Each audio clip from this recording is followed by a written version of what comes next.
They called it a trial. It lasted 9 minutes. Margaret Moore stood at the center of the royal audience hall with her hands clasped at her waist, the way she always stood when the court wanted something from her. She had stood that way when they needed the Queen's dying rose arbor saved overnight. She had stood that way when the ceremonial gardens required replanting before a state visit, and no one else could manage it, and no one thanked her after. She stood that way now, while a man she had never spoken to read a verdict that would erase her from the Capitol forever. The charge was absurd on its face. Using her gardening skill to manipulate Princess Viola's mind, the evidence was a single testimony from a noblewoman who swore she had seen Margaret whispering over a flower arrangement delivered to the princess's chambers. The princess's unusual attachment to a low-born court lady, the woman claimed, could only be explained by skill magic. Margaret did not shout. She pointed out in the same level tone she used when explaining root rot to an apprentice that her skill grew plants. It did not alter thoughts. It did not touch minds. It had never done either of those things in the recorded history of any gardening type skill. The official noted her objection, turned a page in his ledger, and moved to sentencing. Exile, effective immediately. To a barren island territory the crown had written off as unfit for habitation or development. She would leave before sundown. No one in the gallery protested. No one shifted in their seat. A court lady with the lowest ranked skill in the registry and no faction to protect her was not worth the political cost of an objection,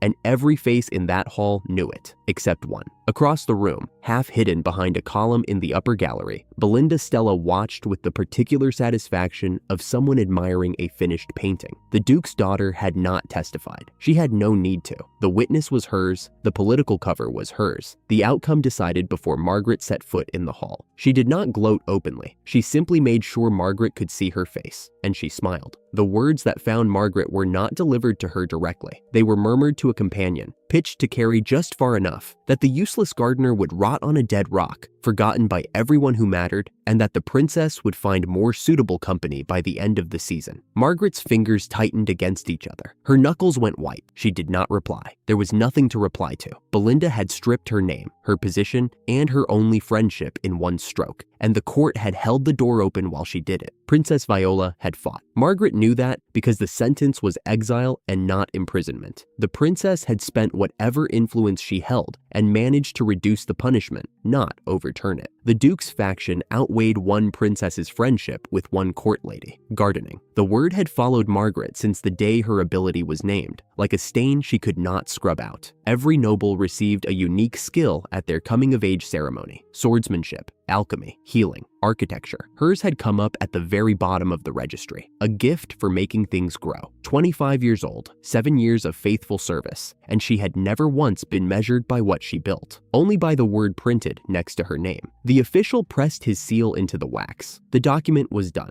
Margaret watched the stamp fall and thought, they are throwing away the woman who kept their gardens alive, and not one of them has stopped to wonder what happens when she is gone. 2 guards walked her out, not roughly, but without conversation, the way people escort furniture they have been told to move. Her trunk had already been sent ahead. Everything she owned fit in a single box. A few dresses, her gardening journals, a pair of shears Viola had given her on her 23rd birthday. The shears were good steel. They were the most valuable thing she possessed, and the person who gave them was the only one at court who had ever treated the gift of gardening as something worth sharpening. At the base of a stone column near the outer gate, a planter sat against the wall. The fern inside it had been dying for weeks. Margaret had mentioned it to the grounds staff twice. Nobody had touched it. It was a palace plant, and palace plants were someone else's problem now. She brushed her hand along the rim of the planter as she passed. She did not think about it. The gesture was instinct. The fern straightened. One curled leaf unfurled, green flooding from the stem to the tip in a single breath. The color was vivid and impossible, and it lasted exactly 3 heartbeats before fading back to brown. Behind her, one of the guards stopped walking. He stared at the planter,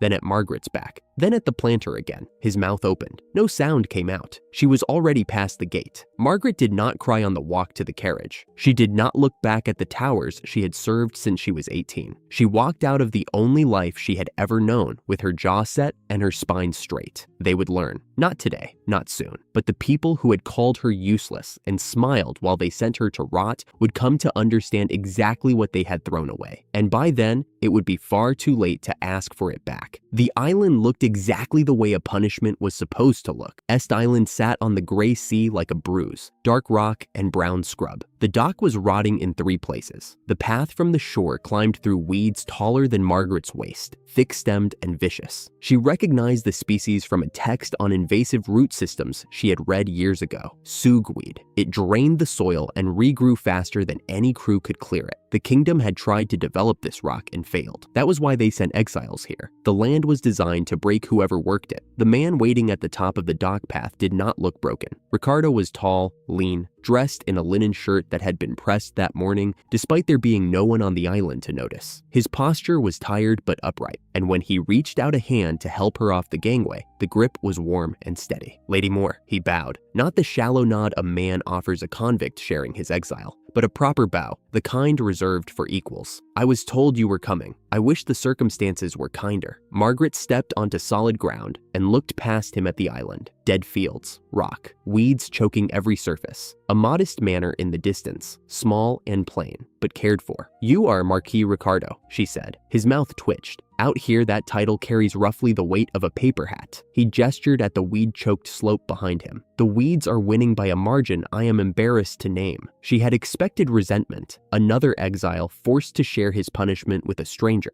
Instead, he walked beside her up the path and spoke about the manor, the 3 staff members who fished and hunted and kept the place standing, the contractors who had come and gone without making a dent, and the fact that dinner would be ready at 6 because he cooked it himself and was particular about timing. He did not ask what she had done to deserve exile. He did not look at her with pity. He looked at her with hope so careful it barely showed through the exhaustion underneath. She asked to see the grassland that afternoon. Ricardo had suggested the next morning. Margaret said she would rather know what she was working with before she slept. The field ran from the back of the manor to a ridge of dark stone half a mile out, and every inch of it was sugweed, dense, chest high. Margaret knelt at the edge and pushed her fingers into the dirt. The root system was exactly what she had suspected, tangled, deep, and networked. Every plant connected to every other through a web of thread-like runners that redistributed nutrients the moment one was pulled. Cut a stem, the runners fed the gap. Burn a patch, the network rerouted around the damage. "Your crew's pulled from the top," she said without looking up. Ricardo stood behind her with his arms folded. "We tried fire. We tried salt. We tried a very determined man with a very large axe. 2 full weeks of chopping. The weeds were back by the 3rd. The runners go 3 feet down. They network at the junctions. You cannot beat this system by attacking the surface." She pressed her palm flat against the earth and closed her eyes. Her skill moved through the soil the way water finds a crack, not with effort, but with attention. She felt the root structure, mapped the runners, found the junction nodes where the network branched and strengthened. The ground told her where the pressure points were, and she pressed. A circle of sugweed 6 feet across went limp. The stems sagged, the leaves paled, and within half a minute, the entire patch was dead. The runners leading into the circle withered at the cut points, unable to bridge a gap they had never encountered before. Margaret stood and brushed the dirt from her knees. "The network collapses when you kill the junction nodes. My skill can find them." Ricardo stared at the dead circle in the middle of the green hell that had defeated him for nearly a year. Then he looked at her. His expression held something she could not place at first, because no one had ever aimed it at her before. Not surprise, not gratitude, respect. "That took you less than a minute." His voice was quiet. "It is what my skill does." He shook his head slowly. "Mainland contractors, Crown survey teams, my own staff, every one of them looked at this field and told me the island was hopeless." He turned to face her fully. "No one could do what you just did. Not one of them." Margaret looked at the dead patch of weeds, and then at the endless green beyond it. She had been mocked for this skill since the day it was named, and now she stood on a dead island at the edge of the world with a man who had told her, without hesitation, that what they had all laughed at was the most valuable ability on this rock. Something moved behind her ribs. Ricardo cooked. That surprised her less than it should have. He had been alone on a dead island for nearly a year, and he had not let the place make him careless. "Court rivalries," he said when she asked. "I had a talent for music that made the wrong people jealous, and a gift for managing households that made the right people nervous. They offered me a condition. Develop this island into something productive, and you may return."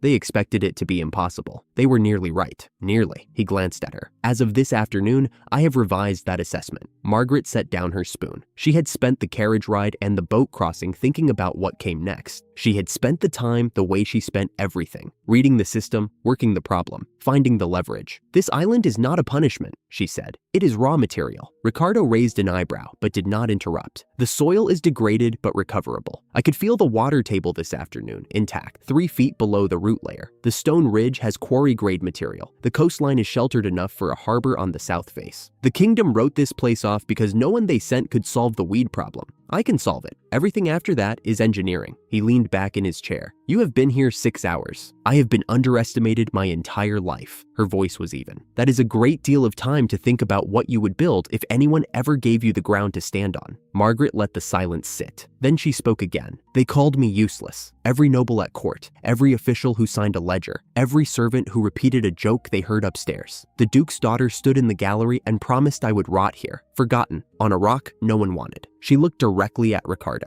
"I am going to turn this dead island into something the capital cannot ignore. I am going to make every one of them understand exactly what they threw away. And by the time they do, it will be far too late for any of them to take it back." Ricardo studied her across the table. He reached for the pot and refilled her cup. "I play the violin," he said. "I cook. I manage a household reasonably well, and I can light a fire without flint, which remains the only practical use anyone has found for my magic." He set the cup down in front of her. "I am not an engineer, and I am not a pioneer. But if you are building something on this island, I would like very much to help." Margaret picked up the cup. She had not planned for this. She had planned to do it alone, the way she had done everything. The idea that someone would choose to stand beside her, not because she was useful to a faction or convenient to a scheme, but because he believed in what she intended to build, landed in a part of her she had walled off years ago. She did not say any of that. She said, "We start tomorrow. The weeds come first, then the soil, then everything else." He nodded. "Breakfast will be ready by 6. Inside the small manor, 2 people the world had thrown away sat across the table and began to plan what would grow in its place. The ground shook before she saw it. Margaret had been 3 hours into the forest since before sunrise, mapping root systems in the monster-rich soil, cataloging what could feed her fields and what would poison them. The mana here was thick enough to taste, a faint electric tang at the back of the throat, and the trees grew so dense their canopy blocked the sky entirely. This was the part of the island the kingdom's development teams had marked hazardous and abandoned. She had marked it useful and walked in alone. The Trent came crashing through the canopy without warning, 12 feet of knotted bark and thrashing limbs, tearing a path through the undergrowth like a landslide with a heartbeat. One side of its trunk was split open and weeping sap the color of old honey. Its roots raked deep furrows in the earth with every lurching step, and the smaller trees bent away from it as though clearing a path for something too large and too angry to argue with. The manor guards would have run. The kingdom's certified foresters would have reached for axes and called it a containment operation. Margaret reached for the wound. Her skill pulsed the instant her palm touched bark. Not the gentle hum of weeding or planting she had known for years, but something deeper, a resonance that traveled up her arm and settled behind her eyes like a second sight. She could feel the infection mapped out as clearly as a diagram. Parasitic rootworms, a nest of them, burrowed into the treant's heartwood and feeding on its mana. Every thrash was a scream. Every branch it snapped was a fist swung blind against pain it could not reach. "Hold still." She kept her voice low, steady, the way she would speak to a wounded horse. "I can feel them. Let me work." She pulled the parasites out one by one, patient, precise, coaxing each tendril free the way she had coaxed sugweed from solid stone on her first day here. The Trent shuddered. Its sap ran clean. The thrashing slowed, stopped, and the canopy above them went still for the first time since the creature had appeared. Silence came back to the forest like water filling a hole. 2 amber eyes, set deep in the bark like ancient knots, blinked open and found her face. The Trent regarded her for a long, still moment, this small human with her hand on its wound and no weapon in sight. Then it lowered one massive branch limb to the ground. Not a threat, not a test, an offering. It followed her back to the clearing without being asked. When she pointed at a pile of quarried stone too heavy for any human crew to move, it picked the first block up as though it weighed nothing and carried it exactly where her gesture said it should go. Margaret had walked into the forest that morning, looking for fertilizer samples. She walked out with a workforce, and the island, which had been a punishment, took another step toward becoming something else entirely. What happened next took weeks, though the telling makes it sound like days. Margaret designed everything from scratch. Irrigation channels that tapped the highland springs and fed downslope through gravity alone.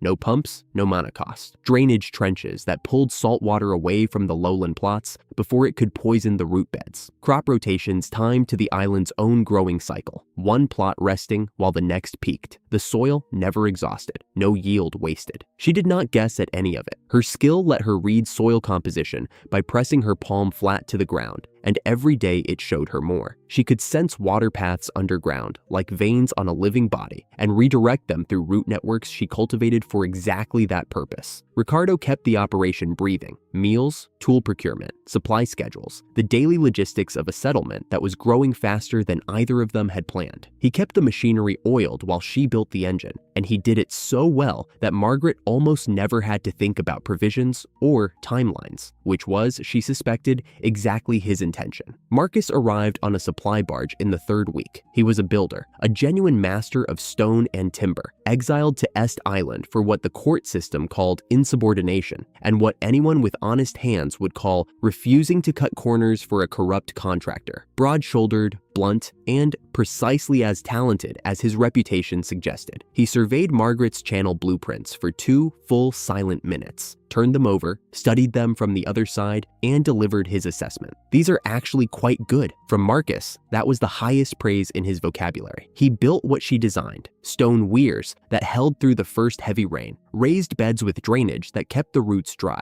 a retaining wall along the eastern bluff that broke the sea wind before it could scour the new seedlings. And he stopped complaining about the island within a week. He never said he liked it. His hand said it for him every morning he showed up before dawn. The creatures came next, filling in around the settlement like a family assembling from separate doors. 2 smaller Trents trailed after timber. Ricardo had named the Great Trent, because Ricardo named everything, and joined the work crew as naturally as if they had always belonged. A Minotaur Margaret, freed from a collapsed burrow near the southern ridge, moved into the barn of its own accord and produced enough milk for the entire settlement twice over. A shapeshifter, small and silver-furred and impossibly quick, appointed itself chief pest control officer and ate its weight in grain beetles every night. Ricardo named them all. The smaller Trents were Sprout and the Elder. The Minotaur was Buttercup, which Margaret suspected was a joke the creature did not understand and would not have appreciated. The shapeshifter was Glint. She watched them gather, creatures, exiles, misfits, people, and things the mainland had deemed disposable, and felt something she did not name and did not examine too closely. She filed it beside the crack Ricardo had put in her armor on her first night here. It could wait, there was work to do. Her skill evolved with the island. Gardening had become reclamation the morning she completed the first irrigation system. A quiet shift, like a door opening in a house she had always owned but never fully explored. Reclamation became cultivation the day she redirected an underground spring through 200 paces of root network to feed a hilltop orchard that had no natural water source. Each tier brought new capacity: mineral analysis by touch, disease detection from 30 paces by the flicker of a plant's mana, the ability to coax water uphill through living wood. She stood on the eastern ridge one evening and looked down at what she had built. The fields ran green to the harbor. The stone channels caught the last light. Timber's silhouette moved along the far tree line, carrying lumber. It was not beautiful to her, not yet. It was undeniable, and that was what she needed it to be. The barren rock the kingdom had crossed off every map turned green in 8 weeks, and every week it grew greener. The first merchant vessel arrived expecting charity cases. It left carrying 40 crates of soap so fine the captain cracked one open on deck, held it to his nose, and doubled his offer before the lid was closed. Margaret had worked out the formula in the 3rd week. Island flora with high mana content, mineral-rich spring water, rendered fat from the forest's surplus, and a curing process no mainland workshop could replicate because no mainland workshop had a cultivation tier skill analyzing the chemistry of every ingredient as it set.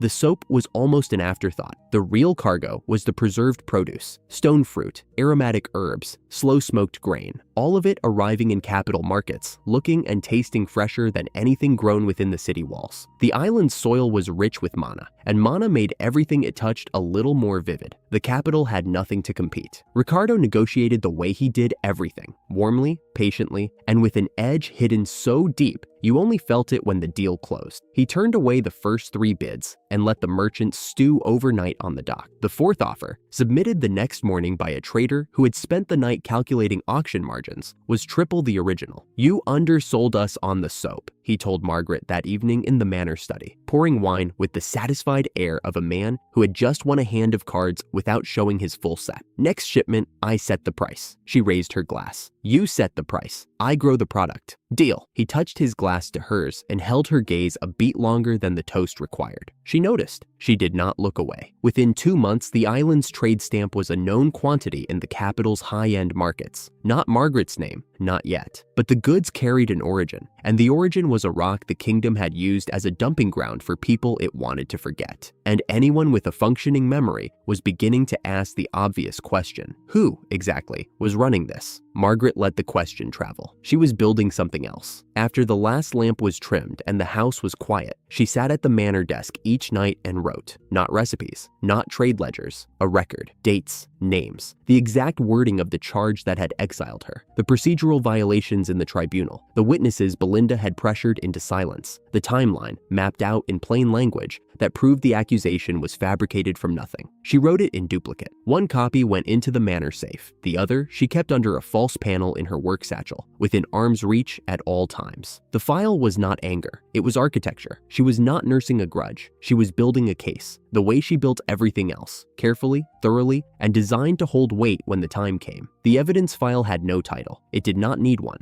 It was patient, and so was she. The royal gardens began dying the week Margaret left, and they did not stop. It started with the flower beds nearest the throne hall windows, the ones she had personally rerouted every season because the soil beneath the palace flagstones was toxic to anything left unattended for more than a month. Without her hands in the dirt, the roots blackened, petals curled brown and fell. The beds crusted over with a pale mineral film that no amount of watering could wash away. Visiting dignitaries walked past dead stems where they had once paused to admire blooms that won national prizes, and no one at court could blame the weather with a straight face. Then the pest barrier hedge she had cultivated along the orchard perimeter failed. Swarms hit the fruit trees in a single night and stripped them to bare white wood. 3 court gardeners attempted a replanting and lost every sapling within 10 days. The head groundskeeper submitted his resignation. His replacement lasted 9 days before doing the same. The nobles did not say Margaret's name out loud. They used the phrase "the previous arrangement," which meant exactly the same thing and deceived absolutely no one. Every courtier who could see the dead hedgerows from the terrace windows understood what the collapse proved. The woman they had mocked for a useless skill had been the only reason these grounds functioned, and they had thrown her out on Belinda Stella's word. Belinda could not allow that story to take root. She organized a repair campaign with her name stamped across every order, fire mages to burn the pest swarms out, outside gardeners imported from 3 provinces, a public deadline of 2 weeks. The fire mages scorched the barrier hedge soil past the point of recovery. The imported gardeners planted species built for lowland river climates that withered in the palace microclimate and died faster than the originals. Each new intervention made the gardens measurably worse, and each failure carried Belinda's signature because she had insisted on leading the effort personally. A visiting diplomat described the result in a letter that circulated widely through the court as the aftermath of letting an apprentice run the surgery after the surgeon walked out. Belinda's father summoned her to his study. He did not raise his voice, which was worse than shouting, and they both knew it. He informed her, in the measured tone he reserved for political funerals, that the Stella family name had absorbed as much damage from her garden campaign as it could sustain. If she could not reverse the situation, and he made clear he did not believe she could, she was to stop touching it and let the court's short memory do the rest. She did not stop. Stopping meant admitting the gardener she had exiled was the only person alive who could repair what was breaking. Belinda's pride would not bend that far. Her grip tightened on the only strategy she had ever learned: push harder, blame the workers, blame the soil, blame the season, and never, under any circumstances, concede. Viola watched the collapse unfold from behind a measured expression and held her silence in every public room. In private, she wrote 3 letters, one to the chancellor, one to the crown steward, and one to a trusted contact inside the trade ministry. Each letter made the same careful, precise argument. If the crown ever recalled Margaret Moore to service, the recall must come as an honor extended to a free citizen in recognition recognition of her work, not as a requisition order dragging a convicted woman back in chains. The letters named no antagonist. The implication carried on its own. Far from the capital, on an island the kingdom had forgotten, Margaret knew nothing of any of this. She was kneeling in a field she had built from bare rock, watching a row of seedlings she had planted that morning push through the soil hours ahead of schedule, and already thinking about what to grow next. The kingdom was learning what it had discarded. She was too busy building to hear the lesson.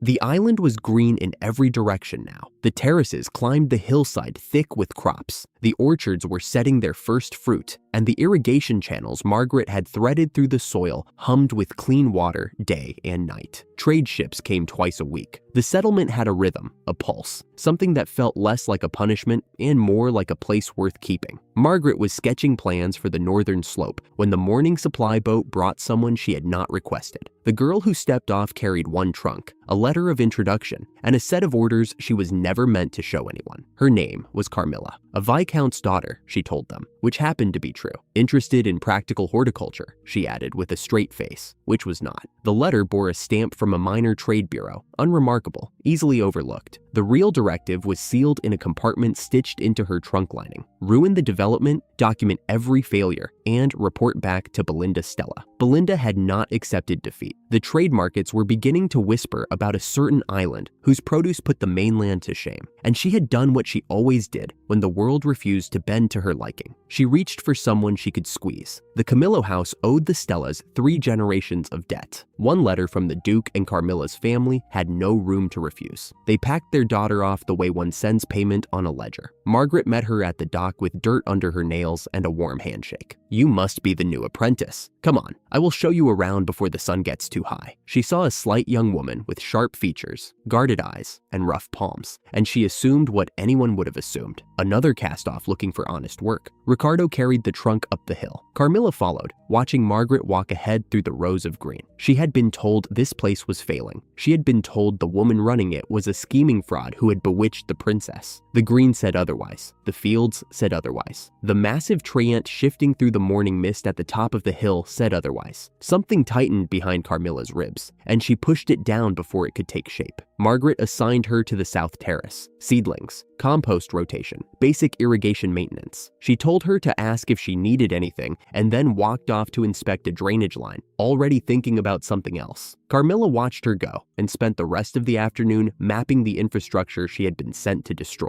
The sabotage started small. Seedlings transplanted to the wrong depth. A compost batch contaminated with salt-rich sand before dawn. An irrigation valve left open overnight, so half the terrace flooded by morning. Every time, the damage was repaired before lunch. Carmilla did not understand how. She had salted that compost herself, carefully, at an hour when no one was awake, and by midday, Margaret was running clean batches from a backup reserve Carmilla had not known existed. She had shifted the seedlings to a depth that should have killed the roots, and Margaret simply rebedded them the next morning with a murmured comment about the soil reading oddly. The flooded terrace drained itself through a channel system so well designed that the overflow routed straight into a catchment pond built for exactly this kind of accident. On the 4th day, Carmilla loosened a stone in the irrigation wall, a small thing, the kind that would leak slowly and undermine the whole channel over a week. Margaret found it that afternoon. She laid a hand against the stone, tilted her head as if listening, and said almost to herself, "The water is pulling left." Something shifted. She reset the stone in under a minute and moved on without a backward glance. Margaret never raised her voice. She never looked at Carmilla with anything sharper than mild curiosity. She never once said what both of them should have been thinking. That was the part Carmilla could not bear. Belinda had described Margaret Moore as a scheming manipulator who deserved everything coming to her. Carmilla had braced herself for someone cunning and vicious. Instead, she found a woman who knelt in the dirt at first light, who talked to her plants the way a mother talks to children, and who once, when a gust of wind tore a row of seedling covers loose, ran barefoot across a muddy field in the rain because the plants mattered more than her shoes. On the 5th day, Carmilla knocked a rack of drying herbs into the compost pile and stood there with her jaw set, waiting for the anger that had to come eventually. Margaret looked at the mess, looked at Carmilla. "Rough morning," she said. "Let me help you with that." She knelt beside her and started sorting herbs from the muck, right there in the dirt, and Carmilla hated herself so completely her hands shook. That evening, Margaret noticed what Carmilla had been hiding since she arrived: her wrists. She kept tugging her sleeves down over them, and every time she gripped something, a shovel handle, a bucket rim, a door latch, her fingers whitened and her jaw tightened. At dinner, Margaret watched her try to lift a water jug and saw the tremor run clean through her forearm. She said nothing at the table. After the others had gone to bed, she found Carmilla alone in the kitchen, sleeves finally pushed up, turning her swollen wrists slowly in the lamplight. The damage was older than garden work, deeper, the kind that came from months of hauling trays and ledgers, and anything else a great house demanded of its bonded servants. The kind of hurt that left no marks anyone would call a wound,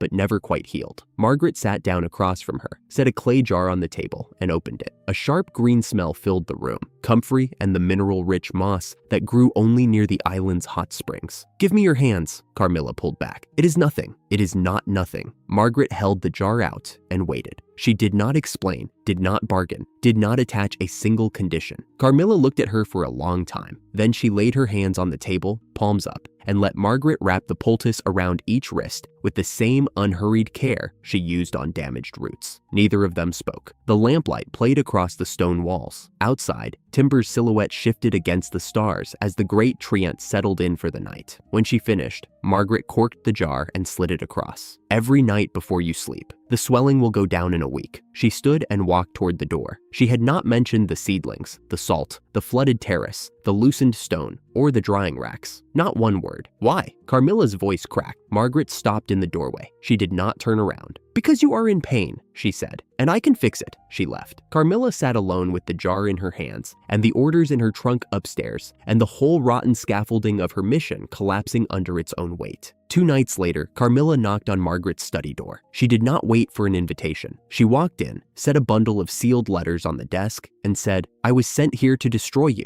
Margaret looked at the letters, then at Carmilla. Her expression did not change. "Belinda Stella." It was not a question. Carmilla nodded. She was shaking, and the words came fast, as though she had to get them all out before her nerve broke. The Camillo debt, impossible to repay. The Duke's letter to her mother. The sealed orders. Sabotage the farm, the trade, the irrigation, everything. Document the failures, and send the reports back so Belinda could use them to finish what Exile had started. Everything since my first day. Carmilla's voice was thin and hard. The seedlings, the compost, the terrace, the stone in the wall, all of it was me. Margaret's hands stayed flat on the desk, steady as roots. "And you are telling me now because?" The question hung in the lamplight like something with weight. Carmilla's jaw worked. She looked at the bundle of letters, then at Margaret, and when she spoke, her voice was stripped raw. "Because you fixed my hands." She wiped her eyes roughly with the heel of her palm. "Because in 3 weeks on this island, you treated me better than the Stella family has in my entire life. You never raised your voice. You never accused me. You just kept helping, and I could not." Her breath caught. "I cannot do this to you. I will not." Margaret picked up the bundle and broke the seal on the top letter. Read it in silence. Belinda's handwriting. Specific directives, sabotage targets, reporting schedules, a cold reference to the Camillo debt as leverage. 5 letters in all. Each bore the Stella House seal. She opened the bottom drawer of her desk, pulled out the leather folio she had been building since her first week of trade, and filed the letters inside, closed it, set it back in the drawer. Then she looked at Carmilla. "You can stay." Carmilla blinked. "What? Stay. Work honestly. Eat at the table. Sleep without checking the door." A pause. "When the time comes, tell the truth about who sent you and why. That is the only thing I will ever ask." Carmilla stood in the lamplight with her bandaged wrists and her unbearable relief, and nodded once, hard, like a lock giving way inside her chest. "I will." Her voice steadied. "I swear it." Margaret held her gaze a moment longer. Then she slid the poultice jar across the desk. "Good. Go wrap your wrists before bed. The left one looked worse this morning." Carmilla took the jar and left. In the hallway, she pressed her back against the stone wall and breathed, not from grief, but from relief so sharp it felt like surfacing after a long time underwater. She had arrived carrying someone else's orders. She was staying on her own.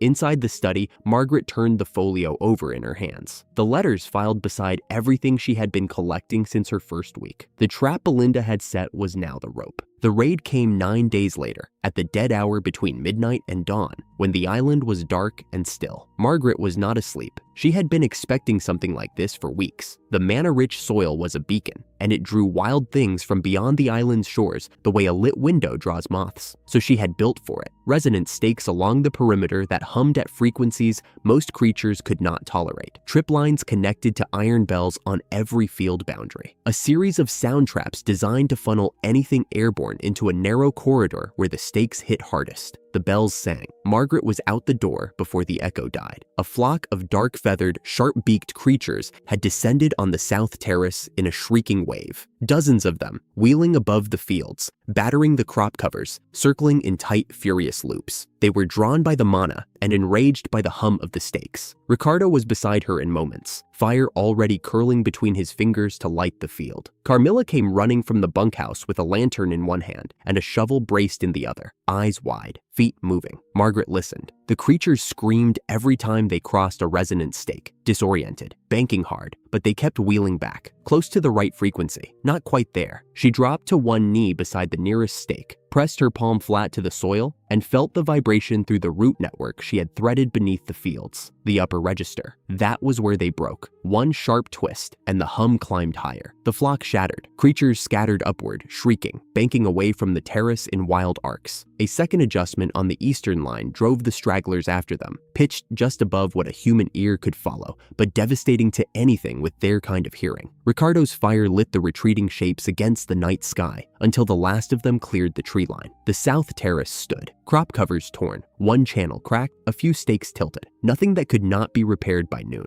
Carmilla had not run. She had held the eastern perimeter with her shovel braced and her lantern held high, ready to swing at anything that broke through. When the last dark shape vanished over the trees, she was breathing hard, arms trembling and grinning. Timber moved through the darkness along the northern boundary, checking the tree line with the slow, methodical weight of a creature that had decided this land was worth guarding. Margaret looked at Carmilla across the damaged field, then at Ricardo, then at Timber, and felt for the first time the thing she had been refusing to name finally settle into place. The people standing beside her were not staff, not allies of convenience, not temporary. They were hers, and she was theirs, and the island had forged them together. She would think about that later. Right now, there were stakes to reset and a channel to patch, but she let herself feel it, just for a breath, before she got back to work. At dawn, Margaret stood at the dock and sealed the package herself. She added a 3-page account of her own to the folio, clear, measured, signed, covering the exile through the sabotage through Carmilla's defection. She addressed the outer wrapping to Princess Viola and handed it to the ship's captain with instructions for the palace post. Ricardo watched from the railing. He did not ask what was inside. He did not need to. Carmilla stood a few steps back, watching the sail pull away from the dock. The morning light caught the set of her jaw. Weeks ago, she had stepped off that same boat, carrying someone else's orders. Now the proof of who sent her was sailing toward the crown. She did not flinch. "When Viola opens that," Margaret said, watching the sail shrink against the horizon. "The clock starts." Ricardo's hand rested on the railing beside hers, not quite touching, and Belinda has no idea. Margaret turned from the water and looked back up the hill, the green fields, the stone walls Marcus had built, timber moving through the morning mist, the bunkhouse where a girl who had come to ruin everything now slept without checking her door. "She thinks her spy is still reporting." Margaret started up the path. "She will keep thinking that right up until the letters reach the palace." Carmilla squared her shoulders and followed. The evidence was in the wind, the defenses had held, and the family was set. Somewhere in the capital, the Duke's daughter was still waiting for a sabotage report that would never arrive, and sailing toward her instead, sealed and signed, was the case that would end her. The island was quiet in the dawnlight. Everything was armed. 2 days after the evidence sailed, the island turned strange. Margaret noticed it first in the soil. She was on her knees in the eastern plot, hands buried to the wrists in warm earth, when the texture changed, a faint tremor under her palms, like the ground was holding its breath. She pulled her fingers free and sat back on her heels. The air was dead, no birdsong, no wind in the canopy, not even the low creak of the manor shutters in the usual afternoon draft. The kind of silence that has weight to it, the kind you feel on your skin. She stood and walked the terraces. The orange trees she had coaxed into fruiting 3 months ahead of schedule were blooming again, a second wave of blossoms pushing through branches still heavy with fruit. Impossible. She touched one of the petals. It was warm, not from the sun, because the sky was a flat iron gray that swallowed all color, but from inside, as if the flower itself was running a fever. Farther down the slope, nightshade that should not have been in season was pushing through the gravel beds, thick and purple and wrong. The root network under her feet hummed. She had learned to read it the way a sailor reads the tide. Subtle shifts in temperature and pressure, the quiet pulse of water moving through soil. And what it was telling her now was not subtle at all. Something is coming. Something the soil cannot hold. She wiped her hands on her dress and looked north. The horizon was wrong. A green-black wall hung where the ocean met the sky. Not clouds exactly, but a bruise, swelling and spreading with a speed that made her stomach drop. The air between here and there had gone so still that the leaves on the terraces hung like painted things, and the light was dimming minute by minute, as if someone were pulling a curtain across the afternoon. Margaret had solved every problem on this island by building something: a channel, a wall, a mechanism, a defense. She stood on the ridge with the dirt under her nails and looked at that horizon and could not, for the first time since her exile, think of a single thing to build. It came in fast. The first gust bent the upper terrace flat. Every stalk, every vine, every carefully trained branch pressed to the ground as if a giant hand had slapped the hillside. The second gust tore the irrigation channels clean out of their beds. Stone and soil and weeks of precise grading ripped away in the time it took to draw a breath. Margaret was already running, shouting instructions that the wind stole from her mouth before they carried 3 feet. Ricardo found her at the second terrace gate. He had to grab her arm to keep her upright. The rain hit horizontally, so hard it felt like gravel against exposed skin. He said something. She saw his lips move, the shape of her name, and then the sky opened all at once and everything disappeared in a curtain of gray water so thick she could not see his face from 2 feet away. They found Carmilla at the tool shed, bracing the door with her shoulder and both hands. Margaret pulled her inside. Marcus was already there, his broad frame hunched over the seed crates, holding a tarp down with white-knuckled fists. His face said what none of them would say out loud. This was not a storm anyone could ride out with preparation. The lower fields flooded first. Margaret pressed her palms to the ground and felt it through the root network, the water rising like a tide with no ebb, drowning the irrigation beds she had hand-graded, filling the channels she had calculated to the inch. The fish ponds burst their banks. The greenhouse framing snapped, a series of sharp cracks that carried even over the wind, and then the sound of something shattering and scattering in the dark. She stood in the doorway of the shed and watched 3 months of work vanish. The terraces she had carved from dead rock, gone. The drainage system Marcus had laid stone by stone, choked with mud and running wild. The seed nursery, the compost beds, the fermentation barrels, the northern windbreak she and Carmilla had reinforced just the week before. All of it coming apart under a sky that had turned black at 2 in the afternoon.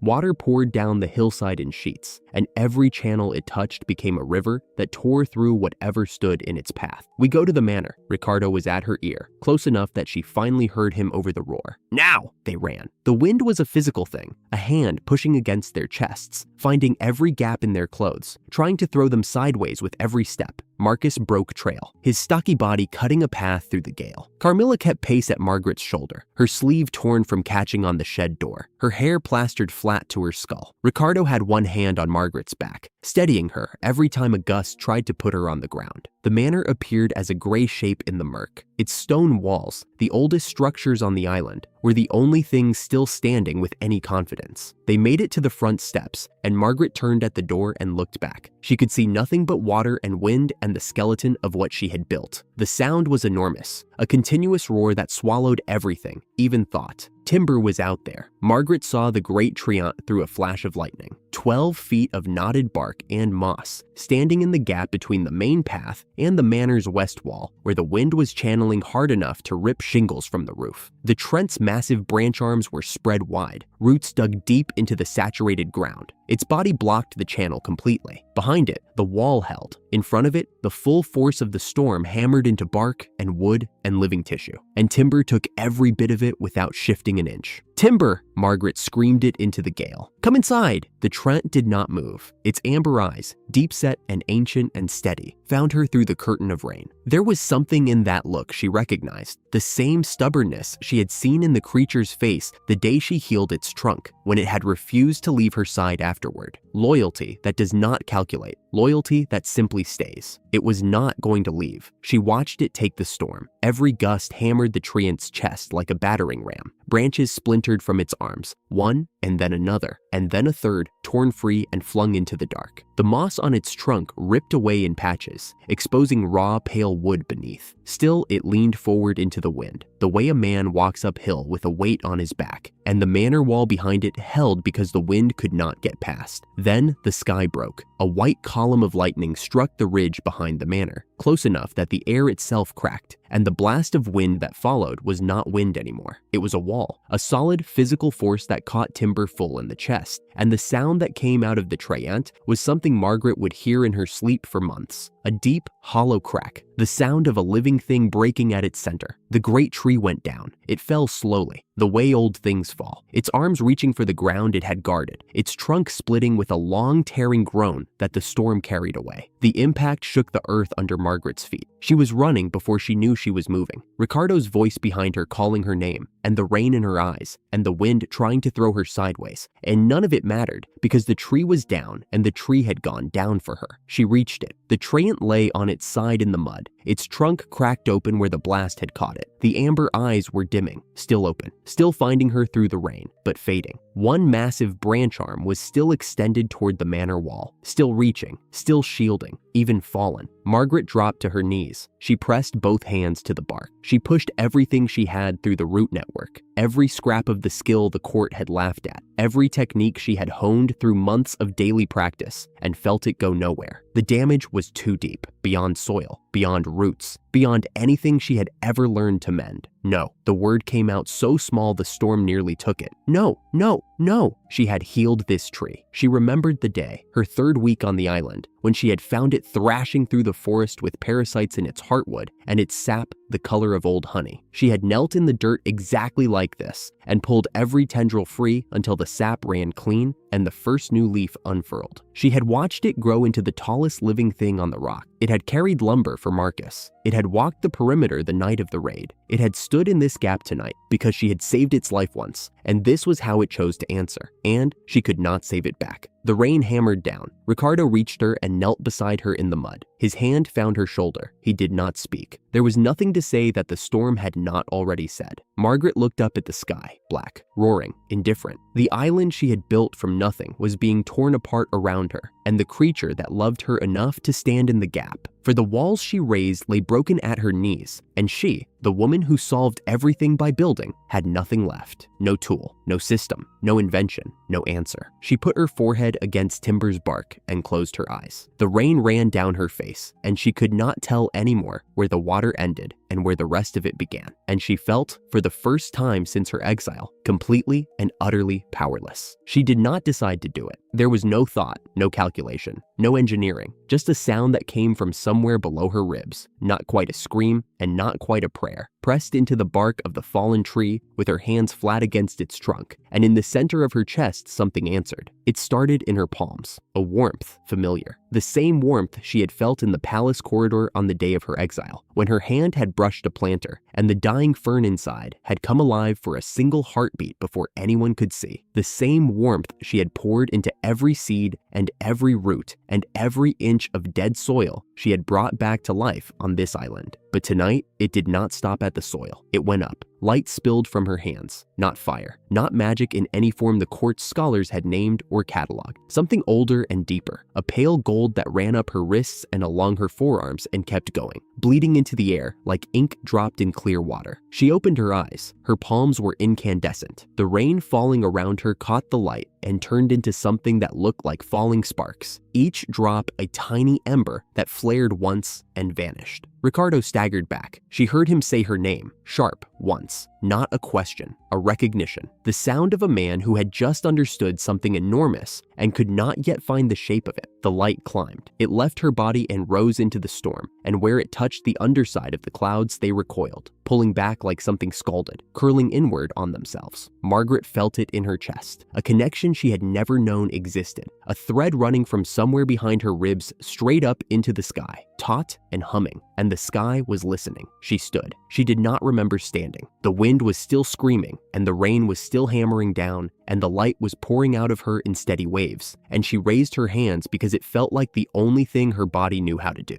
The sky bent. There was no other word for it. The clouds above her cracked open like a shell struck at its weakest point, and the storm split down the center. Not gradually. Not the way weather changes when a front passes through. Like something ancient and absolute had commanded it to stop, and it obeyed. The wind died in pieces. First the gale at the manor wall where Timber had stood, then the shrieking gusts over the flooded fields, then the deep continuous roar that had been the storm's only voice for hours. One by one, the sounds fell away, layers peeling back, until what remained was rain. Just rain. Soft and straight, and falling the way rain is supposed to fall, on an island that was suddenly, impossibly quiet. Margaret stood in the gap she had torn in the sky. The light pouring through was sunlight, real, golden, late afternoon sunlight, and she was shaking. Her hands were still glowing. The air around her shimmered like heat rising from Summerstone, and the island was silent. Behind her, the manor wall stood. Timber lay at her feet, broken but breathing, shallow fading breaths that moved the moss on its chest. The fields beyond were ruined. The terraces were gone. The irrigation channels were mud and rubble. But the storm was over because she had told it to stop, and it had listened. Her knees buckled. Ricardo caught her before she hit the ground. She felt his arms close around her, solid and warm, and the sky above was gold and open, and she could see it, really see it, a strip of blue so clean it hurt to look at. And she thought, in the last clear moment before the exhaustion swallowed her whole, that was me. Then the light in her hands went out, and so did everything else. She woke to lamplight and silence. The manor's main room.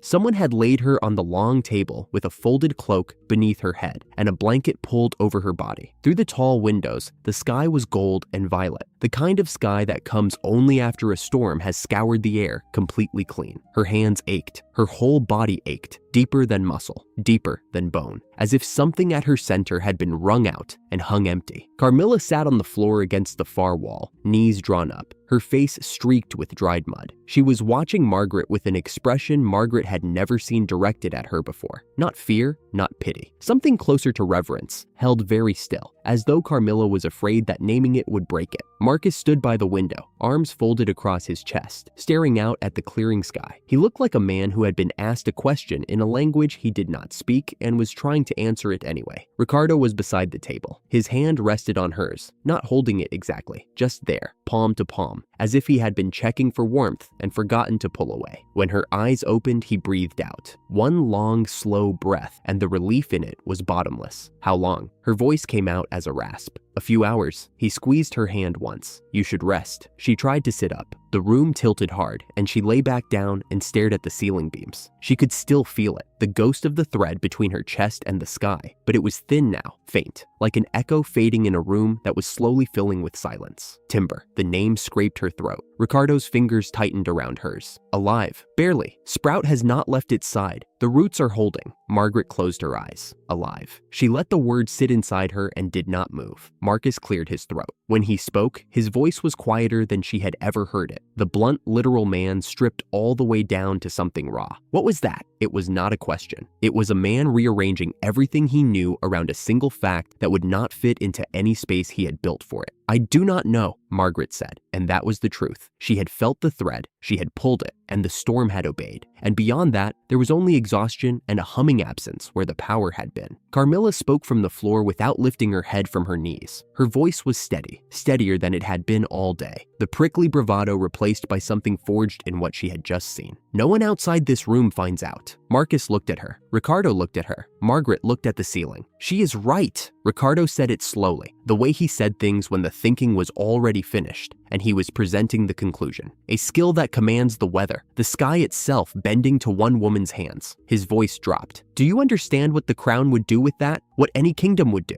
His thumb traced a single line across the back of her hand. They would take her. They would use her. And if she refused to be used, they would remove her, so no enemy could have her instead. The room was quiet. Outside, a bird sang, tentative, testing, the first bird song since morning. We saw nothing. Marquis, flat, final. The voice of a man laying a foundation stone that would not be moved. The storm passed on its own. That is all that happened. Carmilla nodded once. Ricardo looked down at Margaret. His eyes were warm and frightened, and full of something she was too drained to name, something that lived at the intersection of devotion and dread. He lifted her hand, pressed his lips to her knuckles, quick, barely a touch, a promise made in the smallest possible gesture, and set it down again. "You saved everything," he said quietly, "and no one will ever know. That is how we keep you safe." Margaret lay on the table in the amber lamplight and listened to the bird outside and felt the hollow place in her chest where the power had lived. It was already refilling, slowly, like a deep well fed by a spring that had always been there, running in the dark beneath everything she had ever done. She thought of every seed she had pushed into dead soil since arriving on this island, every root she had coaxed back from the edge, every field she had pulled into green, all of it, every living inch, a whisper of what she actually was. They had called her gift useless. They had exiled her for it. They had smiled while they did it. The sky itself had just obeyed her. She closed her eyes. Ricardo's hand was still on hers. The lamplight was warm and the bird was still singing, and outside the ruined island was already beginning to breathe again. Somewhere in the wreckage, the great Trent's roots held, and Margaret Moore, the woman they had thrown away, slept. 3 weeks after the storm, Margaret was on the eastern ridge when she saw the sail. She had been working since dawn. The terraces climbed the hillside below her in clean stone tiers. Marcus's walls rebuilt straighter than before, her irrigation channels regraded by hand, the soil dark and rich, and answering her faster than it ever had. Since the night she had split the sky, something between her and the land had shifted. Seeds took hold in hours. Root systems spread overnight. The greenhouse seedlings were already a hand span high, and the northern windbreak was thick enough to break the trade winds. Timber stood watch on the north slope, trunk scarred where the blast had cracked it, but upright, walking, leading a line of saplings toward the replanting site with Sprout balanced on one massive branch arm. The island was not what it had been before the storm. It was better, and no one beyond 4 people knew why. Margaret wiped her hands on her dress and shaded her eyes against the glare. White canvas against the flat blue line of the horizon. Below it, a pennant she had not seen since the day she was led out of the capital and put on a ship. Royal colors. Her hands went still at her sides. The evidence had sailed with the last supply run before the storm. Carmilla's bundled letters and Margaret's annotated timeline. Everything they had compiled against Belinda Stella, sealed and addressed to Princess Viola. If Viola had received it and acted, this was the answer coming across the water. She stood on the ridge with the sun warm on her back and watched the ship grow, and something settled in her chest. Not excitement, not dread, the quiet click of a mechanism she had been building for months finally falling into place. She walked down to the dock with Ricardo at her shoulder. He had come without being asked. She had seen the sail from the ridge, and by the time she reached the path, he was already there, half a step behind, his posture the kind of stillness that reads as a wall. He did not ask who it was. He did not need to.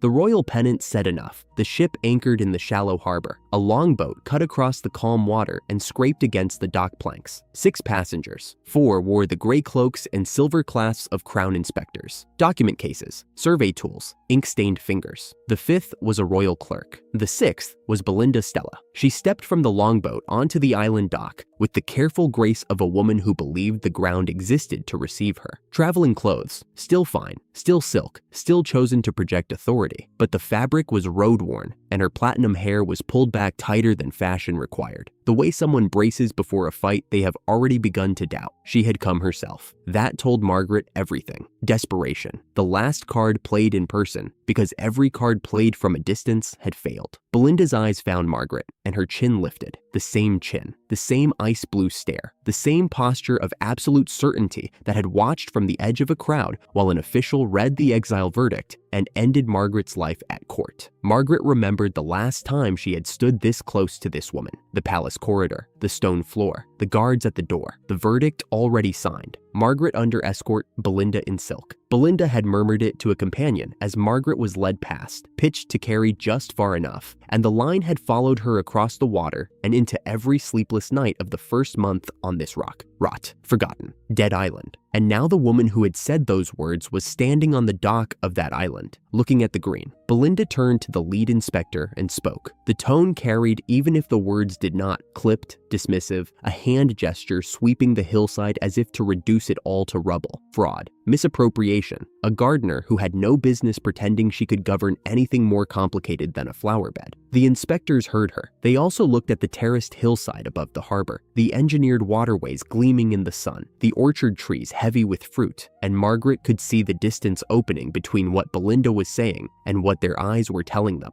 The lead inspector, a tall woman with reading spectacles pushed up on her forehead, stepped onto the path and stopped. "Lady Moore, welcome to Est Island." Margaret's voice was level, unhurried, the voice of someone who had spent the morning in the dirt and saw no reason to pretend otherwise. "I understand there are questions about the development here. I invite you to see it for yourselves." She turned and walked up the path toward the terraces. She did not look back at Belinda. She did not need to. The island was about to do the talking. They walked the island. Margaret led. The inspectors followed, notebooks open. Belinda trailed with the royal clerk, and with every step, the ground argued against her. The eastern terraces first, 3 tiers of stone-walled beds, graded to a precise fall that moved water from the spring capture at the ridge down through each planting level and out to the overflow channel at the base. The lead inspector knelt and ran the soil through her fingers, felt its weight and warmth, and looked up at her colleague with an expression that needed no translation. This was not neglect. This was not fraud. This was the most precisely engineered agricultural system she had seen outside a royal conservatory. Her colleague, a younger man with a surveyor's chain over one shoulder, opened his mouth and then closed it again. He had come prepared to document a failure. His tools were calibrated for measuring neglect. Margaret did not explain. She answered questions when asked: drainage rates, planting cycles, soil amendments, in the same flat technical tone she might have used discussing the weather. She let the inspectors discover the scope for themselves: the orchards, the flax press, and the grinding mill driven by the water wheel, the workshop where tools were forged and repaired, the herb drying shed with its neat rows of bundled remedies, the fish ponds, restocked and running clean, the northern windbreak, 3 species of salt-resistant vine woven into a living wall that broke the trade winds before they reached the tender crops. One of the inspectors paced the central irrigation channel from end to end and wrote down a number, then crossed it out and measured again. He told Margaret it was the most efficient gravity-fed system he had documented in 12 years of Crown inspections. She said nothing. She had designed it in her 3rd week on the island, kneeling in mud with a stick and a length of string. The inspectors asked about the labor force. Margaret told them: 1 exiled marquis,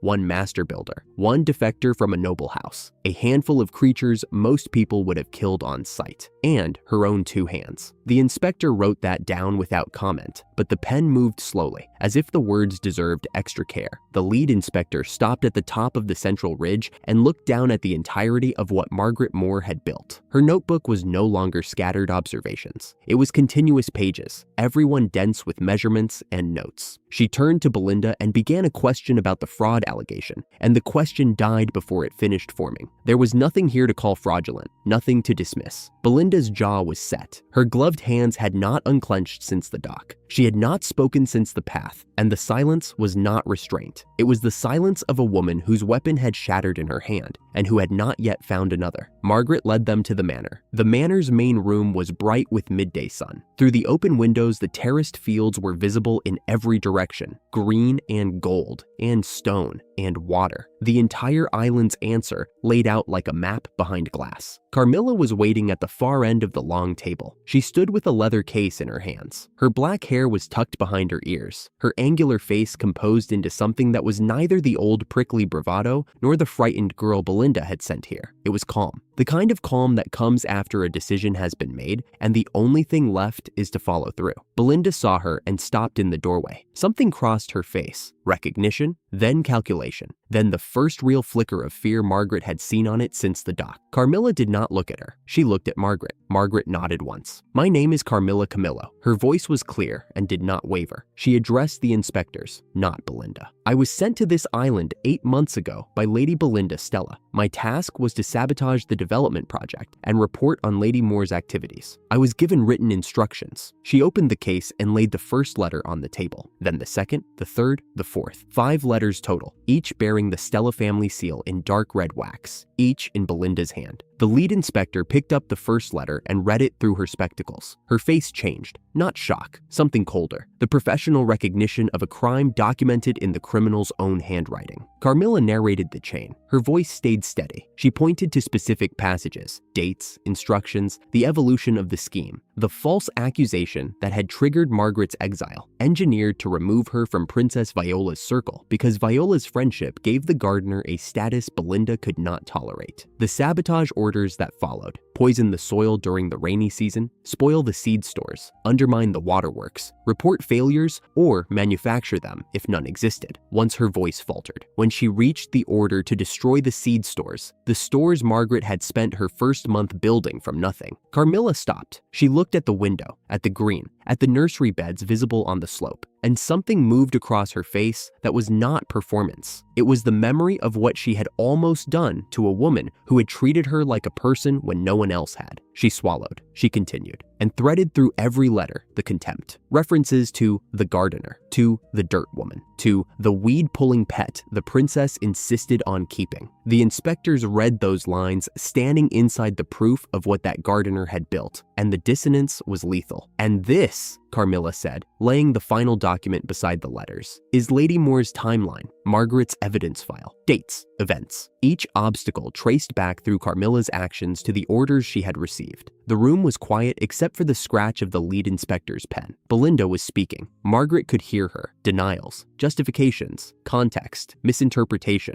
The word of a disgruntled servant weighed against the word of a duke's daughter. But the tone had changed. The clipped authority from the dock was gone. What remained was the sound of someone trying to hold water in cupped hands while it ran through and would not stay. The lead inspector set the last letter down. She removed her spectacles and looked at Belinda. Lady Stella, these orders bear your hand and your family's seal. Do you dispute their authenticity? Belinda said something about forgery, about a servant's grudge, about fabrication. The inspector waited until she finished. Then she looked at the letters and at the island outside the window and back at Belinda, and the look was the kind of thing that ends careers. The evidence is sufficient, she said. I will draft my recommendation this afternoon. The ruling came before sunset. The lead inspector read it in the manor's main room with the windows open and the late afternoon light falling in long gold bars across the stone floor. Margaret stood by the window, Ricardo at her shoulder, Carmilla to her left, her hands clasped in front of her, and Belinda Stella in the center of the room, alone.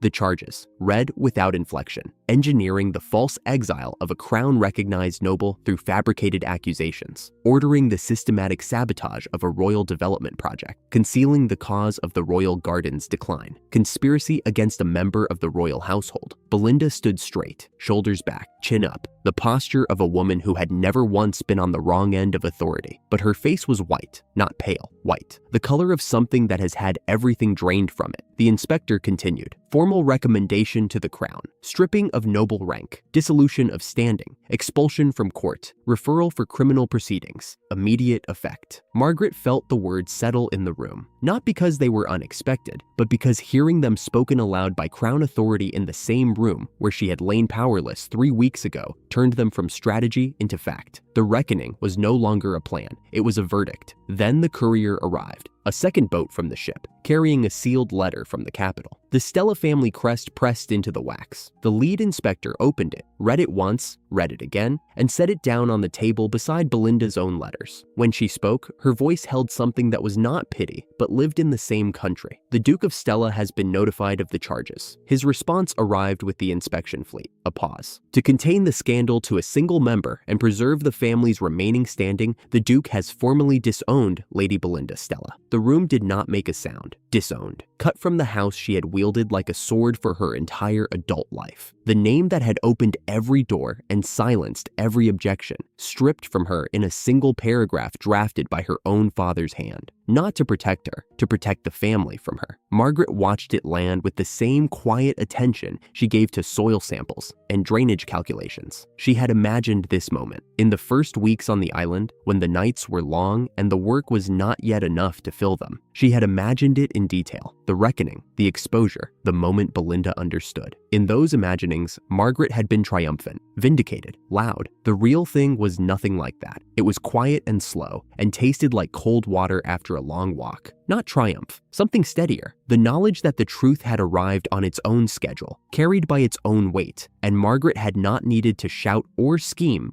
or manipulate anyone into hearing it. She had only needed to build and keep the receipts and wait. Something broke in Belinda's face, not dramatically, not with a scream or a collapse, or the theatrical grief a woman of her training might produce for an audience. Something small, behind the eyes. The moment when the ground you have stood on your entire life simply goes, and you are standing on nothing, and everyone in the room can see it, and not one of them is reaching down. She looked around the room as if seeing it for the first time. The stone walls, the open windows showing the green, the woman by the window with dirt still under her fingernails, who had not spoken a single word since the ruling began. She looked at Margaret. It was the first time Belinda had truly looked at her. Not at the gardener, not at the weed-pulling pet, not at the obstacle or the target or the disposable nothing she had exiled to a dead island with a smile on her face and a promise of rot. She looked at Margaret Moore, the woman who had stood in this room and let the truth do every piece of the cutting, because the work spoke louder than any argument and the evidence was airtight, and the people she had won by decency rather than leverage had chosen to stand beside her. And all of it, every green thing on this island and every letter in that case, said the same thing. You were wrong about her. Margaret looked back. The silence between them held 3 heartbeats, 4, 5. The weight of the palace corridor, the exile verdict, the smiling face, the murmured words, all of it pressed into that silence and found its answer. Margaret did not raise her voice. She did not step forward. She spoke from beside the window in the gold light with her hands at her sides. You told me I would rot here. Quiet, exact. Each word placed like a stone in a wall. Forgotten, on a dead rock. Those were your words. She let the sentence sit. The room held its breath. The rock is alive. The kingdom's own inspectors are standing in what I built from it, and you are the one being led away. She stopped. She did not add the words that a lesser satisfaction would have demanded. She did not say, justice is served, or now you understand. She let the contrast stand on its own. Dead rock, living island. Forgotten woman, undeniable. The betrayer, stripped of her name in the gardener's own house. One more sentence. Her voice did not change. I hope the years ahead are kinder to you than the one you gave me. She meant it, not as mercy, not as forgiveness, as something harder than either. The absolute refusal to become what Belinda was. The refusal to gloat, to mock, to stand over a fallen enemy and grind her face into the dirt the way Belinda would have done.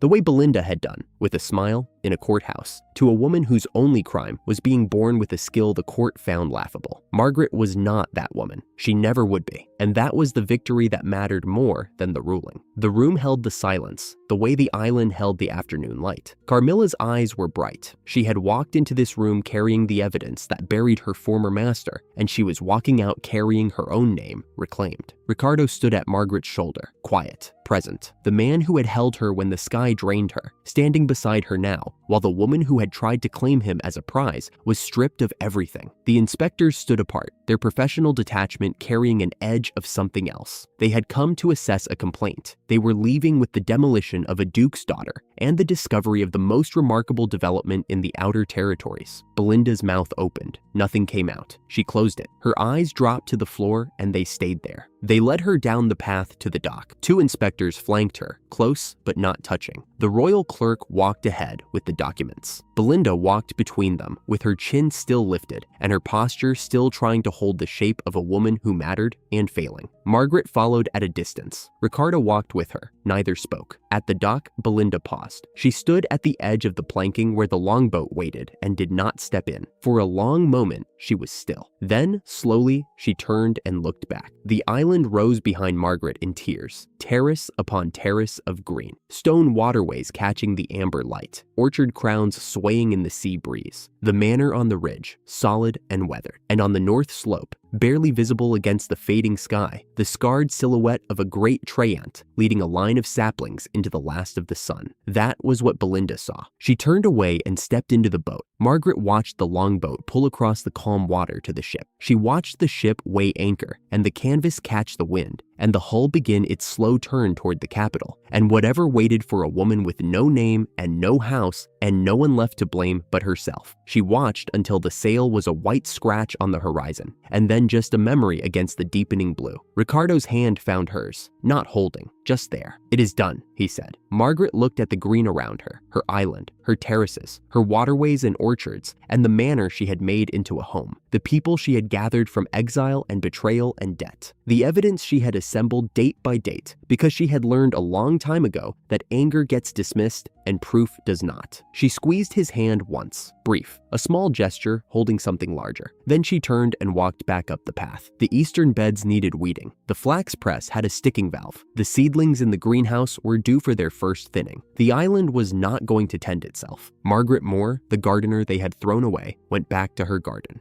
The ship that brought Viola to Est Island was smaller than the one that had carried the inspectors. No royal banners this time, no armed escort, just a single vessel with white sails. Docking at the stone pier Margaret had rebuilt with her own hands, and Marcus's engineering. Margaret was elbow deep in a flower bed on the terrace above the harbor when she spotted it. She wiped her hands on her skirt and walked down, unhurried, because she knew who it was. Viola had written ahead, a single page, in her own hand, not a clerk's, asking permission to visit, not demanding, asking. The princess stepped onto the dock in a traveling dress that was, by her standards, practically humble. Her hair was braided for the sea wind. She looked at the green slopes rising behind the harbor, at the terraced fields and the stone walls, and the trayants moving timber on the ridge, and for a moment, she said nothing at all. You built all of this, not a question. Margaret gestured toward the manor and the work crew beyond. We built it. I had help. Viola's expression shifted. Not pity, not awe, but a quiet reckoning with the distance between the cold audience hall where they had last stood together and this living place. She produced a sealed document from her traveling case and held it out with both hands. The words were formal, a royal decree of recognition. Margaret Moore, formerly exiled by false accusation, was declared cleared of all charges. Her work on Est Island was acknowledged as an extraordinary service to the crown, and the kingdom formally requested, not ordered, requested, that she return to the capital to accept honors, a restored title, and a position as royal gardener with authority over the kingdom's entire agricultural development. Margaret read it twice, standing in the sun with dirt still on her forearms. No, she said. Viola did not look surprised. I told them you would say that. Then why bring it in person? Because I wanted to see your face when you said it. Viola smiled, warm, without guile. And because I wanted you to know the offer was real, not a trick, not a leash. They genuinely want you back. Margaret folded the document and handed it back. She looked out at the harbor where the water moved slow and green against the pier, at the terraces above where Sprout was riding on Timber's shoulder, and at Ricardo crossing the yard with a basket of herbs for the kitchen. I know they do, she said. That is exactly why I am staying. The kingdom wanted Margaret back because she was useful. The same kingdom that had thrown her away because she was not. The offer was real. The respect was even real now, but it was respect that came after the proof, not before it. And Margaret had spent a year learning the difference between being needed and being valued. She would not go back to a place that had only learned to see her after she had already built something undeniable without them. I am keeping this island, Margaret said, and the people on it, and the life I chose. The crown can have my gratitude and my cooperation, but it cannot have me. Viola folded the decree and tucked it away. Her voice was quiet and steady. Then I will take your terms back to the capital, and I will make sure they are honored. They sat in the garden after, Margaret, Ricardo, and Viola, at the stone table under the lemon tree that Margaret had coaxed back from a dead stick months ago. Ricardo brought out food he had prepared himself. The conversation turned, eventually, to him. Viola mentioned, carefully, as though handling something fragile, that Ricardo's own exile could be reversed. The Stella household's disgrace had weakened the coalition that had forced his removal. There was a path back to the capital, to his family's holdings, to the life he had lost. Ricardo set down his cup. He looked at Margaret and then at the garden, and then at his own hands. I appreciate the kindness. His smile was genuine and unhurried. But I already have what I went looking for. He did not elaborate. Viola looked between them, the marquis who had chosen a garden over a court, and the gardener who had chosen this island over a kingdom, and whatever she saw in that look made her nod once, without pressing. Carmilla appeared at the garden gate with Marcus a step behind, a stack of timber balanced on his shoulder for the new storehouse. She stopped when she saw Viola, straightened, and for a moment looked like the Viscount's daughter she had been before the Stella debts had buried her. Viola greeted her by name, warmly, and the tension left Carmilla's shoulders. They were all here. The people Margaret had gathered, not by rank or obligation, but by the simple gravity of a place that treated them as people. Marcus asked where the timber should go, and Carmilla told him, flatly, that it was his storehouse, and he could put it wherever he wanted, and the two of them argued about it for 30 seconds before agreeing on the same spot they had both meant from the start. Viola watched them with something between amusement and wonder, the kind of easy bickering warmth that no court had ever produced. The family the island had grown. Margaret leaned back and watched them, and something settled in her chest that she had not felt before. Not triumph, not pride, something quieter. She had spent a year building this place because she refused to rot. She had spent the last month defending it because she refused to lose what she had made. But sitting here, with the lemon tree overhead and the voices of the people she had chosen around her, she realized that what she wanted, what she had always wanted, underneath the vow and the work and the proof, was simply to keep this. All of it. The roof over their heads and the green that answered when she called. She did not want to be recalled. She did not want to be honored. She wanted to be home. Viola sailed that evening, carrying Margaret's terms and a basket of fruit from the island's orchards, a quiet message that the island now fed itself and had enough to share. Margaret walked the perimeter the next morning, the way she always did after guests left, checking the tree lines, the irrigation channels, the fences. It was habit. It was also the way her mind settled. She had reached the far edge of the cultivated land, where the stone walls ended and the wild interior began,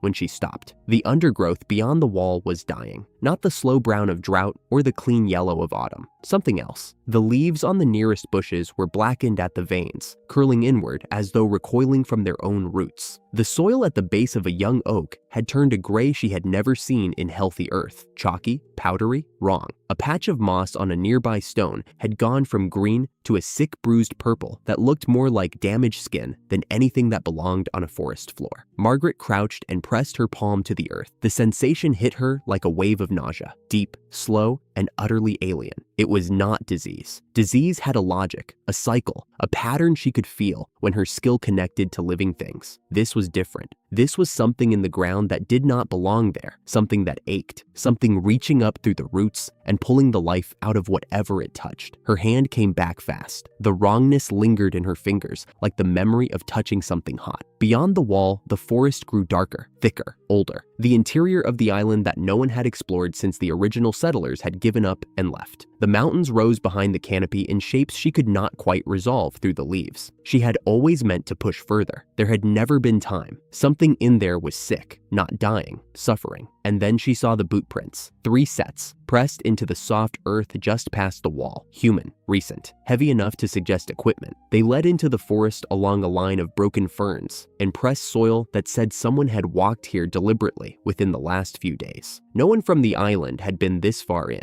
Margaret knew every person in her household and every path they walked. These prints belonged to no one she knew. She straightened and looked at the dark line of trees, the blight, the intruders, the wrongness under the earth that pulsed like a wound she could feel through the soles of her boots. This was not a court rival. This was something in the bones of the island itself, and someone from outside was already here. The wind shifted. For one breath, she thought she heard something from deep in the interior. Not a sound exactly, but a pressure against her awareness. The way her skill sometimes registered a plant in distress before she could see it. Except this was vast. This was the entire mountain leaning against her mind like a hand pressing on glass. Margaret stood at the edge of the wall she had built, the green world she had made at her back, and stared into the darkness ahead. The island was hers now, all of it, including whatever was wrong at its heart. The fish were dead by the 3rd morning. Margaret found them belly up in the shallows where the stream came down from the mountains. Dozens of them, silver scales filmed with something that looked like wet soot, mouths open on water that had nothing left in it to breathe.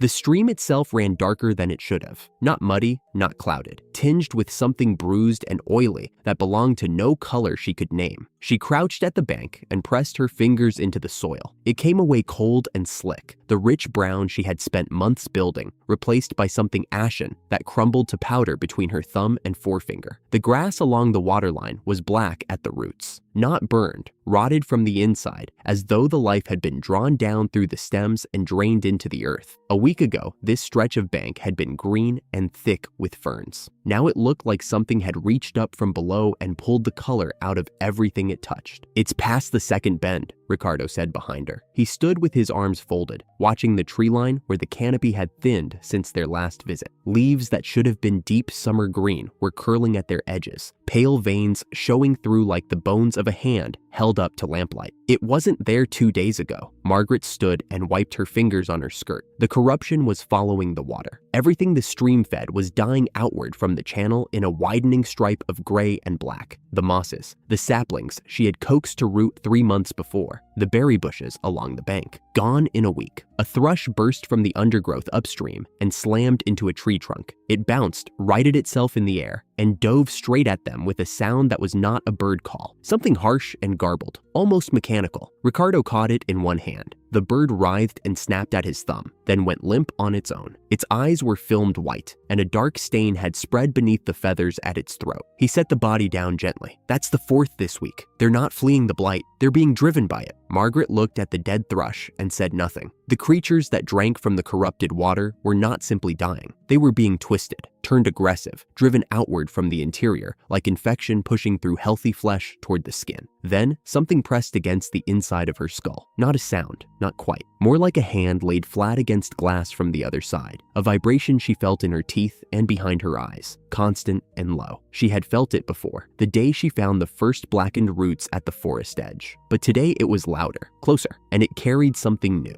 Pain, not hers. The pressure lived inside the land, somewhere beneath the surface, vast and ancient, pressing against her awareness the way a drowning thing presses upward against ice. She could not make out words, only the shape of suffering, thin and endless, held past the point where breath gives out. A voice that was not a voice, calling without sound, aimed at her and her alone. Her hand drifted to the soil again. The moment her palm touched earth, the pressure sharpened. The suffering condensed into something almost like direction, upstream, deeper, toward the mountains no one on the island had charted. Ricardo was watching her. She caught the shift of his weight, the tightening of his hands against his forearms. He had seen her tilt her head. He had seen the focus leave her eyes and travel somewhere he could not follow. He said nothing about it, but the look on his face, the one she had noticed gathering since the night the storm broke, carried in the set of his jaw and the careful way he did not ask certain questions, was there again, louder than before. She pulled her hand from the dirt and stood. The pressure did not fade. It followed her like a second heartbeat, fainter than her own, but steadier, and it did not stop. "Let's check the eastern fields," she said, keeping her voice level. "I want to see how far it's traveled." Ricardo nodded. They turned down the path together, and neither of them mentioned the voice she had not spoken about or the fear he had not put into words. The letter arrived with the supply boat at noon. A sailor from the capital handed it over with the monthly grain and did not linger for water or rest. He looked thin, tired in a way that was not the sea. Margaret recognized Viola's seal, the pressed lily, before she broke it open. The handwriting was steady, but the message was not. A coughing sickness had taken the capital, not the sort that came with the cold months and left when the air warmed. Something deeper, something that settled in the chest and locked there like a fist. It had started in the outer districts 3 weeks prior and was working inward through the markets, the guild halls, the lower servant quarters of the palace itself. The court healers had managed a treatment, a tincture brewed from heartroot, a plant Margaret knew well, hardy, fibrous, with a bitter smell and pale roots that ran deep. But the mainland supply had dried up. Fields that once produced it had been stripped bare in months, not by disease, not by overharvesting, but by sudden, unexplained demand and vanishing shipments. And the only place heartroot still grew wild in any quantity, the only reliable source the crown's herbalists had been able to identify, was the deep interior of Est Island. The letter ended with a line that was not quite a request. "If the heartroot grows on your island, I know you are the one who will find a way." Margaret set the letter on the table and read the last line again.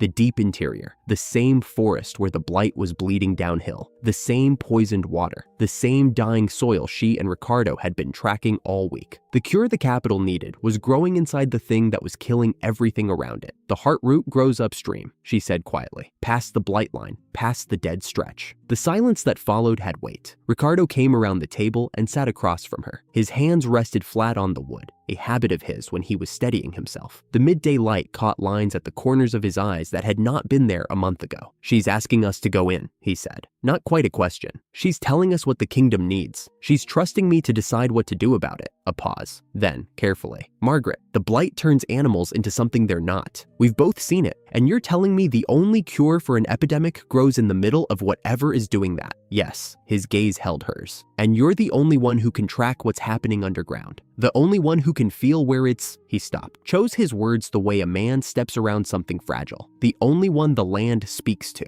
The only one who hears the voice," she thought. But she did not correct him. Yes, he looked at her across the table, and there it was, the thing that had been gathering behind his eyes for weeks, the quiet dread underneath his warmth and his steadiness, and his decision to stay. He was afraid, not of the blight, of what she might have to do to fix it, and what it might cost her, and the fact that he could not ask her to stop because stopping was not who she was. He did not say any of it. He picked up Viola's letter, folded it along its creases, and set it beside the salt bowl. "Then we should start mapping the interior," he said, "before the rot reaches the heartroot beds." Margaret nodded, but her thoughts had already traveled past the map. The blight was not random. It was not weather, not disease, not the slow exhaustion of neglected soil. Something alive was at the center of it, something suffering and vast, reaching out to her because she was the only one who could feel it. The thing rotting her island and the sickness killing people across the sea were threads of the same knot, and both pointed inward, upstream, into the mountains, toward whatever had started this. The voice called, faint and pained, from somewhere she had not yet gone. What it was, what it needed, why it had chosen her. Those answers were still buried in the dark, and she was going to have to walk into the rot to find them. They found him on the second day of mapping. The edge of the blight was not a clean line. It bled, healthy green on one side, dead black on the other, and between them a stretch of dying gray where the trees still stood but were no longer alive in any way that mattered. Bark peeling in strips, leaves curled and papery. The soil beneath them, the same ashen powder Margaret had found at the stream. She was driving a marker stake into the boundary when Ricardo called out, one sharp word, her name, in the tone that meant stop and come here. She came through the undergrowth and stopped. A body lay in the gray zone, half curled against a fallen trunk. Not human, not entirely. The shape was a young man, thin, long-limbed, wearing torn stitched hide that had once been clothing, but the ears pressed flat against matted gray hair were pointed and furred, and the hands gripping the dead leaves beneath him ended in dark curved claws. A wolf folk. She had read about them in the island's survey records, beastmen from the interior mountains, all but forgotten by the kingdom. He was in terrible shape. Welts covered his arms and shoulders, his ribs pressed against skin where the torn hide had fallen open. Dried blood crusted one side of his face from above his ear. He was gaunt the way people got when they had gone without food, long enough for the body to start consuming itself. Hollow at the cheeks, sunken at the temples. His eyes were open, gold, bright as coins, and furious. The moment Margaret took a step forward, the youth bared his teeth and snarled, a sound from somewhere deeper than his throat, animal and raw. His body tried to rise, got halfway. His arms shook violently, and he collapsed against the trunk with a gasp, chest heaving, those gold eyes never leaving her face. "Don't!" The word came out rough, barely controlled. "Come closer, and I'll tear your hand off." His body flickered. For half a heartbeat, Margaret saw something else layered over the young man's frame. Larger, darker, the outline of a wolf's skull pressing outward from behind his face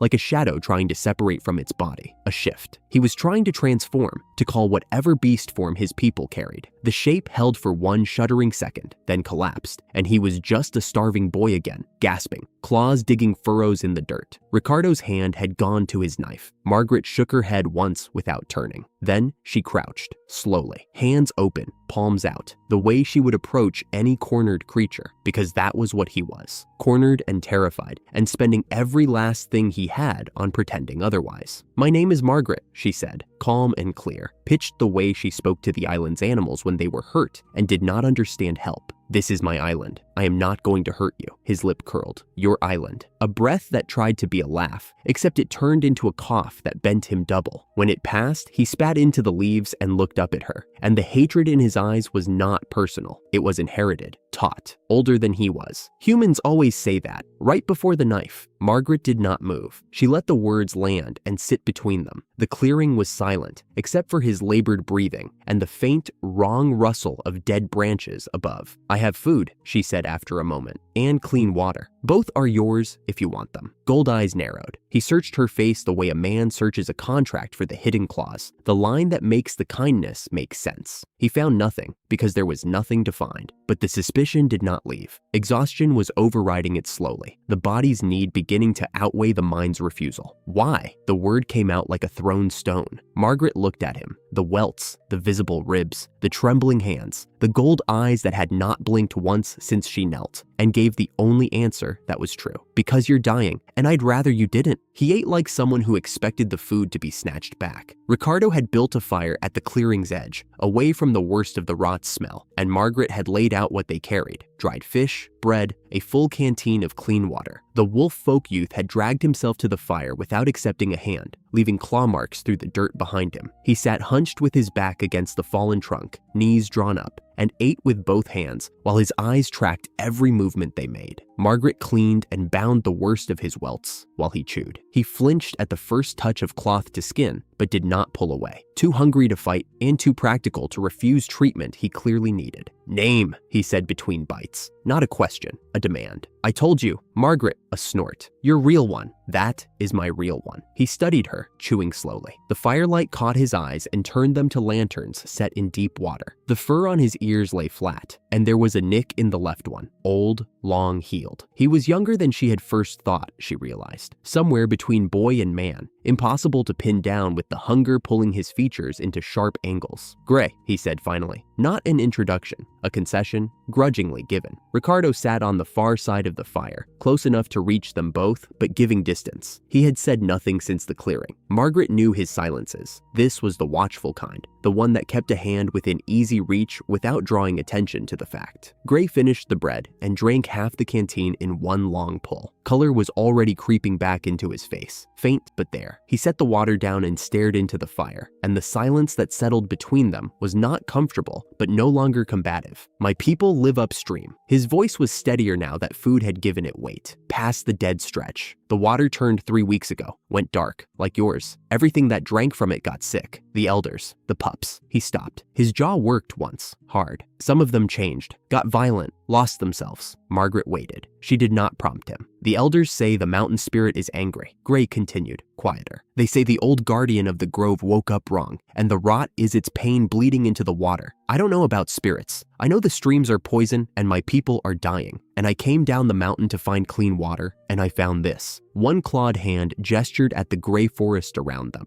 More of the same. "The blight," Margaret said. "Is that what you call it? It started weeks ago in the deep interior, and it's spreading outward. Everything the water touches dies." She met his gaze steadily. "I don't know what's causing it yet, but I'm going to find out." His eyes sharpened for a moment, the dullness of exhaustion burning off. He watched her, and the fire crackled between them, and somewhere in the dead trees, a branch fell with a wet splintering sound that made all three of them turn. Nothing moved. The forest was still in the wrong way, not peaceful, but held, the way an animal goes still before a seizure. "My grandfather told me about humans." Gray's voice had gone quiet, and the anger in it was older than he was, something passed down and polished into certainty. "He said one came to the pack when he was young, said he wanted to trade, said he was a friend. He mapped our trails, learned where the clean springs were, learned where the medicine herbs grew along the ridge." A pause. The fire popped. "Then he brought soldiers, and they took everything, the springs, the hunting grounds, the herbs. When the pack fought back, the man called them animals and said beasts had no claim to the land." He looked into the fire. His hands were still, claws retracted for the first time since she had found him. "The pack lost half its hunters that winter, not to the soldiers, to the cold that came after, because they had nothing left to survive on." The story settled into the silence. Margaret let it sit. She did not rush to answer. She did not say, "I am not like that," or "trust me," or "that was a long time ago."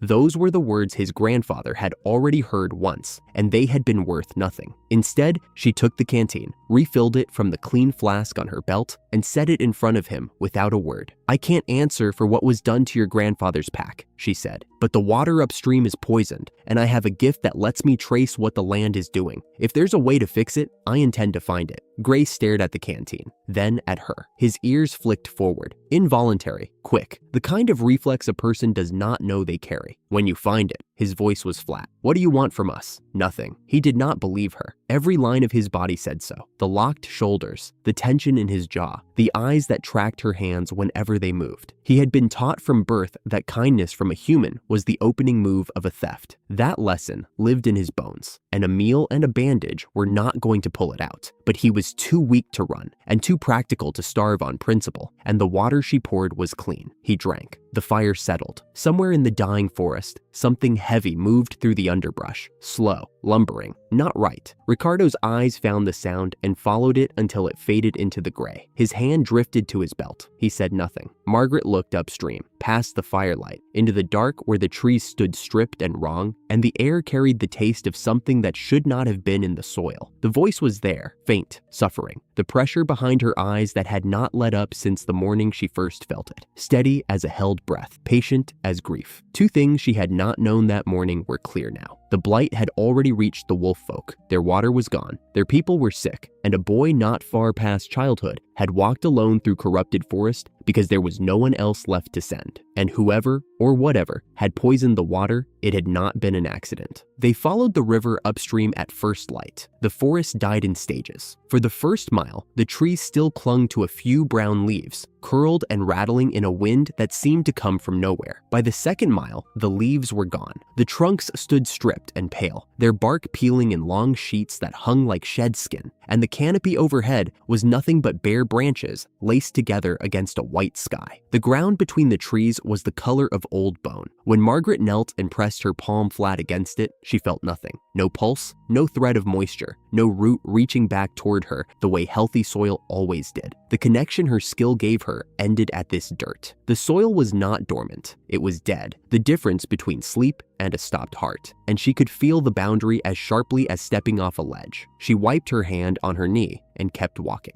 Gray moved ahead of them, 20 paces out, barefoot and silent on the powdered ground. 2 days of food and rest had pulled him back from the edge he had been lying on when they found him. He was still thin enough that his ribs printed through the torn deerskin when he turned, but he walked upright now with a rolling, careful gait, the movement of someone raised to cross a forest without cracking a twig. His ears had not stopped turning since they left camp. Every few steps his nose lifted in short, shallow pulls, reading the dead air the way a sailor reads a wind. Ricardo walked at Margaret's shoulder. His hand rested on the knife at his belt, and his eyes moved from Gray's back to the tree line, and back in a slow, measured loop. He had said almost nothing since they entered the dead zone. There was nothing to say to a forest that looked like this. The voice was stronger here. Margaret felt it in the soles of her boots. A low, vast ache radiating up through the dead ground, steady as a second pulse laid under her own heartbeat. It had never had words, but it pulled the way a current pulls, and every step upstream tightened the pull until it sat in her chest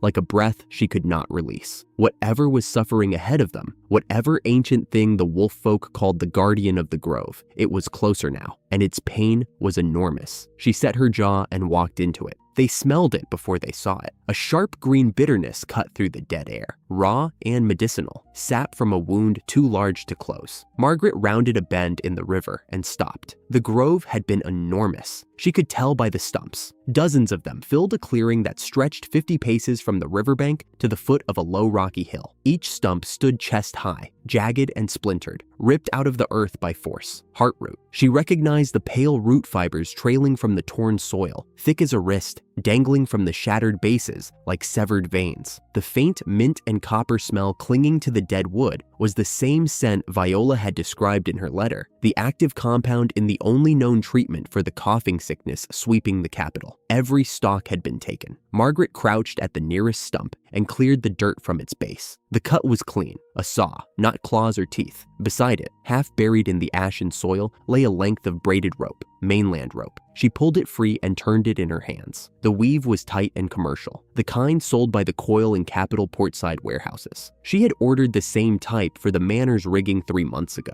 The fibers were still pale, where the braid had not touched dirt. This rope was not old. Margaret. Ricardo held up a broken tool handle he had pulled from the scrub at the clearing's edge. The wood was fresh, pale at the snap. The iron head was gone, broken off, and abandoned in haste. He turned the shaft so she could see the stamp pressed into the grain. Mainland Matic, mass-produced, not something anyone on this island carries. space. She stood and surveyed the ground. Boot prints, not a few, but dozens. They were pressed deep into the soft earth near the riverbank in repeated paths, stamped over one another in the patterns of men walking the same routes again and again. Crew routes. She followed them to the water's edge and found drag marks in the mud, deep parallel gouges where heavy loads had been hauled to the bank and rolled onto something flat. Boats. The crews had come upriver, stripped the grove, and loaded the routes for transport downstream to the coast. Gray had not spoken. He stood at the far edge of the clearing where the dead trees began again, one clawed hand flat against a stripped trunk, his nostrils flaring in slow, deliberate pulls. When he finally spoke, his voice was low and hard, each word placed with the precision of a knife laid on a table. The scent is the same. Margaret looked at him, his ears pressed flat against his skull. The same boots, the same sweat, the same humans who walked near the water where my people drink. He did not raise his voice. He did not need to.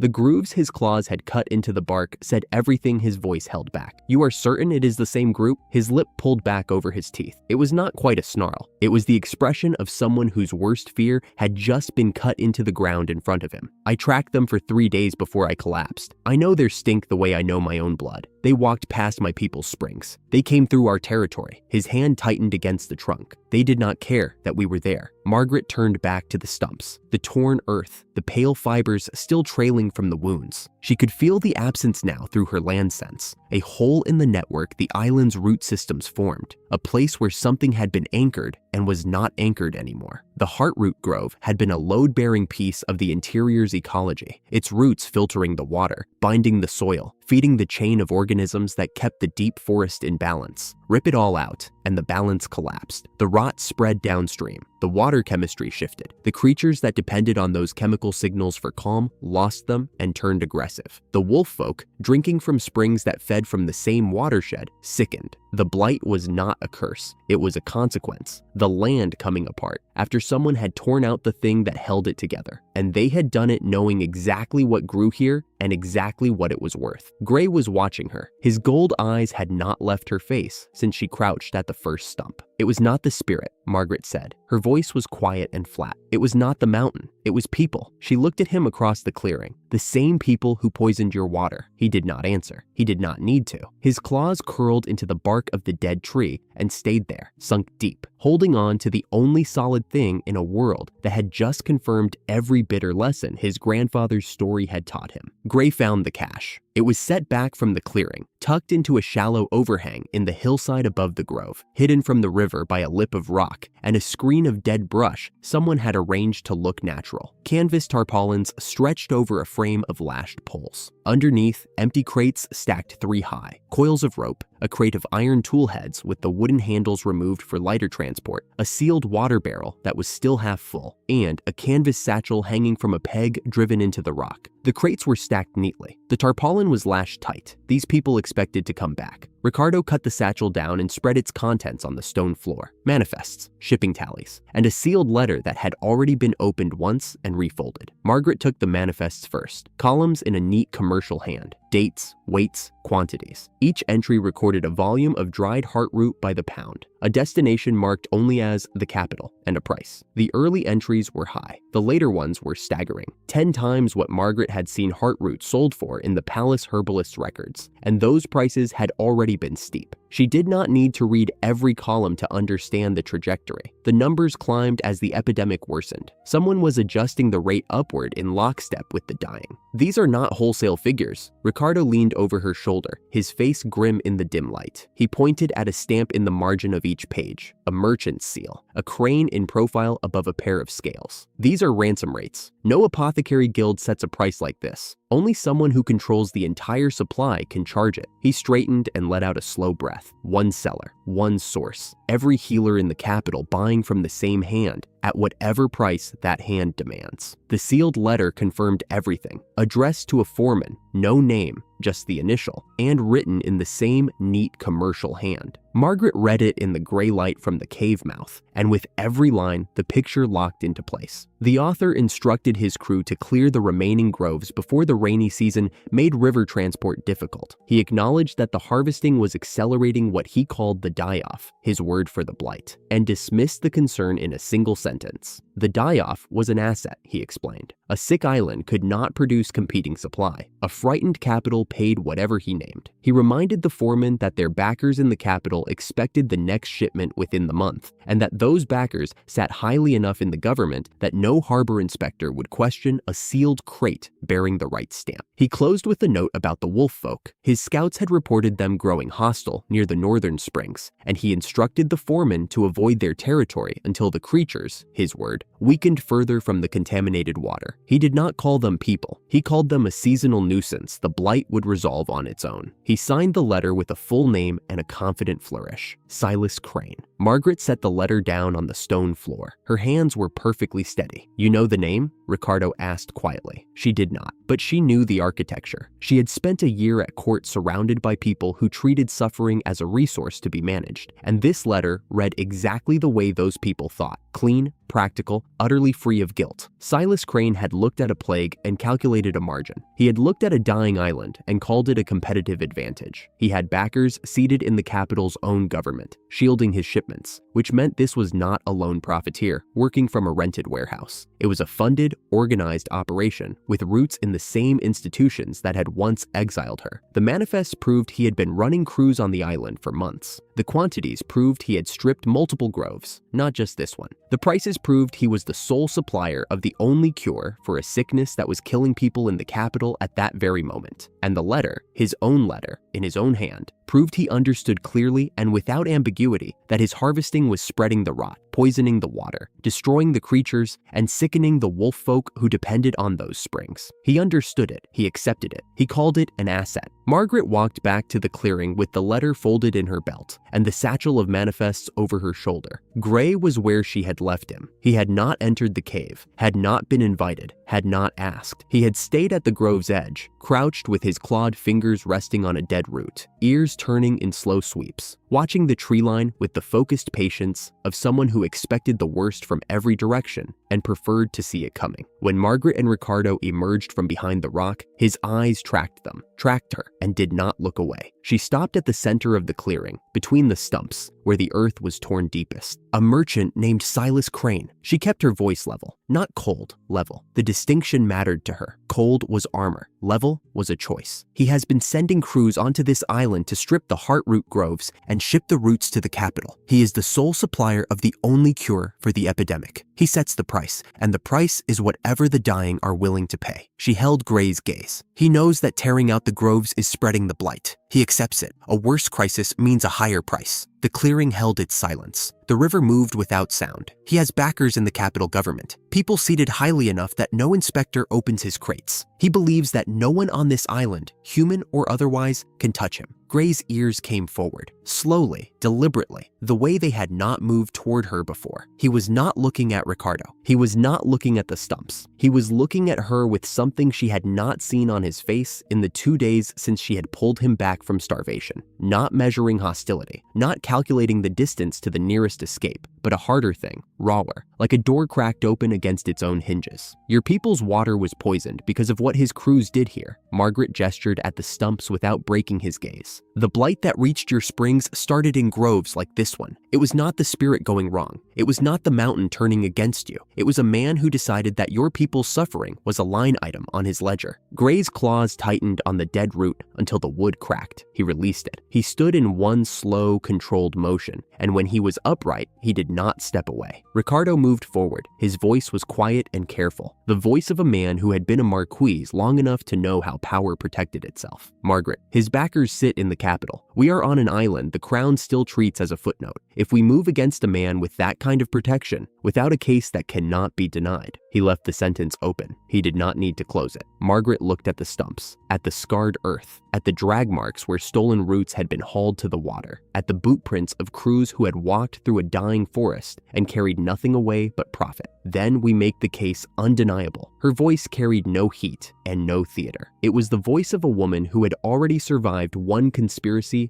built on contempt for her worth and had learned, in the wreckage, exactly how proof had to be built to bring down someone who believed they were untouchable. We document every grove he stripped. We map the blight to his harvesting routes. We preserve the letter, the manifests, every scrap in that cache. And when the time is right, we lay the whole of it in front of someone who cannot afford to look away. She had done it once before. She would do it again. Not for revenge this time. Not for vindication. For the land under her feet. For the wolf folk upstream whose water a man in a capital office had poisoned because the math favored it. For the thousands of people coughing in the capital who would never know that the cure they needed was locked in a warehouse by a man who had decided that their desperation was his inventory. Gray had not moved. He stood 4 paces from her at the edge of the grove, upright and still. His left ear, the one with the old nick in the tip, twitched once toward the trees and settled forward, fixed on her. His expression had not softened. The wariness was still there, and underneath it, the fury at what the grove proved about the humans his grandfather had warned him about. But his feet were planted. He was not pulling away. He said nothing. But when Margaret turned toward the trail back to the manor, he fell into step beside her, not behind, and not ahead, beside. His clawed hands hung loose at his sides, and his gold eyes swept the dead tree line with the steady focus of someone guarding a flank he had chosen to guard. Ricardo fell in on her other side, grim and resolved, and the 3 of them walked out of the ruined clearing in a silence that felt less like the absence of words and more like the presence of a decision that did not need to be spoken aloud. Behind them, the stumps stood in their rows. The river carried silence downstream toward a coast where the next crew might already be loading a boat. Margaret had the letter. She had the manifests. She had the names and the numbers and the truth in a profiteer's own handwriting. The question that remained, how high Crane's connections truly reached, and what they would do when they felt her coming, was an answer she did not have yet. But she was very good at building cases. And patience, she had learned on this island, was a weapon the powerful never expected from the people they dismissed. The wolf folk settlement hid in a shallow valley between 2 ridges, half swallowed by moss and old growth. Margaret followed Gray through the last line of cedars and saw it all at once. Low shelters of hide and timber, curving around a central fire pit where thin smoke rose through the canopy, and a dozen gold-eyed faces turning toward her with the kind of stillness that came just before a blade was drawn. Gray had warned her. She was the first human most of them had seen in years, and the memories were not gentle. 2 young ones, a girl with silver-tipped ears and a boy barely past Margaret's hip, pressed into their mother, who set a hand on each without taking her eyes off the stranger in the clearing. The shelters were patched too many times. The fire was low, the wood supply thin. Margaret noticed the things a builder noticed. The cracked water barrel beside the nearest shelter, nearly empty. The drying racks with almost nothing on them, the ribs showing beneath fur on the hunters standing closest. These people were not just wary, they were weakening, and they knew it. The old chief came out last. He was taller than Gray and heavier through the shoulders. Built like a man the years had stripped to sinew and will. 3 long, pale tracks scored his left cheek, where fur had never grown back, and his left ear was torn half away. Old wounds, long healed, worn without complaint. His gold eyes held the same color as Gray's, and none of the uncertainty. They were the eyes of a man who had settled his questions about humans a generation ago and never been given cause to reopen them. Bram. Gray's voice went careful, respectful, younger than Margaret had ever heard it. The old chief studied him for a long moment, then turned his gaze to Margaret. He did not sit. He did not invite her closer. No, flat, final, like a door shut from the inside. Gray's ears folded back. She is not, I know what she is. Bram did not raise his voice. He did not need to. The clearing listened the way a room listens when the oldest person in it begins to speak. A human walked into this valley once. He stayed 3 seasons, ate with us, learned our water paths and grain stores, and the trails our hunters used at night. The old chief's claws curled at his sides, slow and heavy. Then he sold every one of them to a foreign banner. Half my people died in the raid that came after. I buried my wife in ground still warm from the fires. The clearing was silent. The girl with the silver-tipped ears pressed her face into her mother's side. Margaret had heard betrayals dressed in politics and stripped bare in anger, but she had never heard one spoken the way Bram spoke it, as a fact that lived in the body, the way a badly healed break lives in bone. He was not angry. He was finished. The lesson had cost everything he had, and nothing in the decades since had asked him to unlearn it. She understood. She had drawn her own conclusions in a cold stone hall the morning a kingdom threw her away. The wound was different. Hers was contempt. His was trust murdered. But the scar tissue was the same. You learned what people were capable of, and you carried it, and you did not let it happen again. She did not argue. She did not explain. She looked at the thin faces around the fire pit, at the children whose cheekbones stood too sharp beneath their fur, and at the water barrel with its cloudy dregs, tainted with the same metallic sweetness the blight left in every stream it touched. "Your water," she said quietly. "May I look at it?" Bram said nothing. He did not step aside, and he did not stop her when she walked past him to the barrel. That silence was the only opening he was willing to leave, and Margaret took it without hesitation. The water was worse than she expected. Margaret knelt beside the barrel and cupped a palmful to her nose. The taint hit sharp and immediate, stronger up close than it had seemed at a distance. These people had been drinking it for weeks, maybe longer. Their thinness was not hunger alone. It was the blight working through their only spring, slow enough to miss, steady enough to hollow them from the inside. She stood, wiped her hands on her work dress, and said nothing about alliances or promises. She told Gray to bring the porous gray filtering stones she had noticed in the riverbed half a league downhill. She asked the clearing if anyone had charcoal. A wolf folk woman with guarded eyes pointed at the fire pit without a word. Margaret knelt in the dirt and built a filter. 3 hours. She split a hollowed log lengthwise and layered it. River gravel at the bottom, crushed charcoal in the middle, clean sand from the ridge above the blight's reach packed tight on top. Then wedged it at an angle over a second barrel and set the drip. She had built the same arrangement her first week on the island, when the manor's well was silted shut, and Ricardo had watched clean water appear as though she had performed a miracle. It was not a miracle. It was the same work she had always done, the kind no one noticed until it stopped. The wolf folk watched. They did not help. They did not interfere. They watched the way you watch a stranger in your territory, motionless, reading every movement for threat or intent. Margaret kept her head down and her hands busy. She was not performing generosity. She was solving a problem, and the solution required no one's permission. The first clear water dripped through at noon. The silver-eared girl crept forward before any adult moved, sniffed the barrel, then cupped both hands in and drank with her eyes closed. When she looked up, her face held the startled relief of someone who had forgotten what safe water tasted like. Her mother came next, then a hunter, a tall, scarred male who drank and stood there for a moment, looking at the filter as though he could not understand how it worked or why she had built it.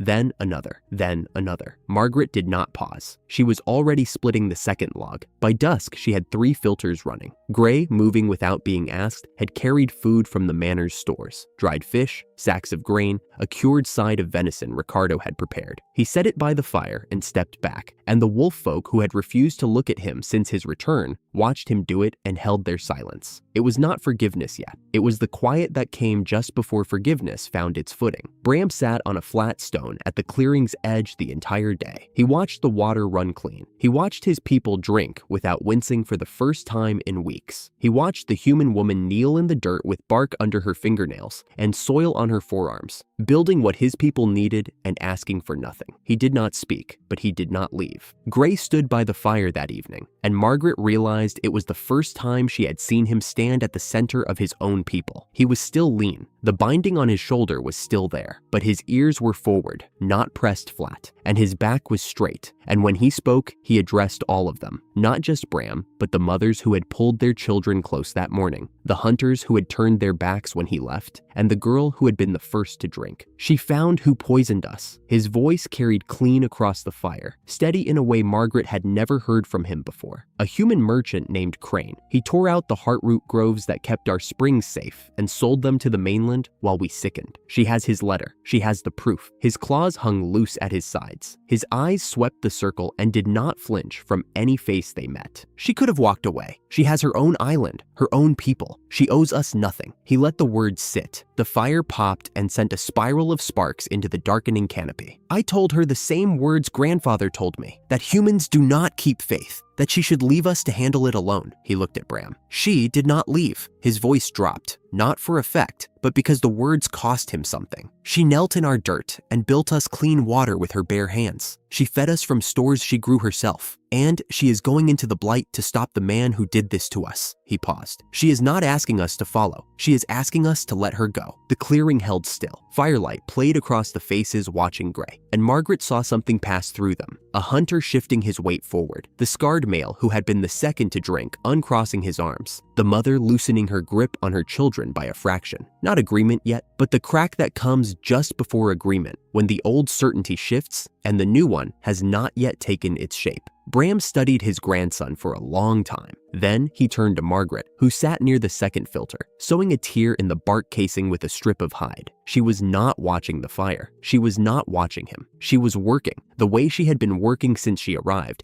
because that was the only language she had ever trusted to speak for her. "You vouch for this woman," not a question. Gray met his eyes. "With everything I have." The old chief closed his eyes. When he opened them, the grief was still there. Nothing in this life would take it out. But underneath it, something locked and rusted had given a quarter turn, something that had not moved since the night the fires went cold. He stood, and the clearing shifted with him. "The valley path opens at dawn." His voice was rough and low. "If you walk into the rot, my trackers walk with you." He turned to Margaret. "Not because I trust a human, because my grandson came home, and he trusts you. And for now, that is enough." Margaret looked up from the bark. She met the old chief's eyes and gave one nod, steady, unhurried, the same way she met every decision that mattered. She did not smile. She did not make a speech. Behind her, the water ran quiet and constant into the barrel, and that was all the answer she needed to give. The next 3 days were a race Margaret felt in her bones. She set her workstation where the living forest met the dead, a flat stone table under a canvas lean-to,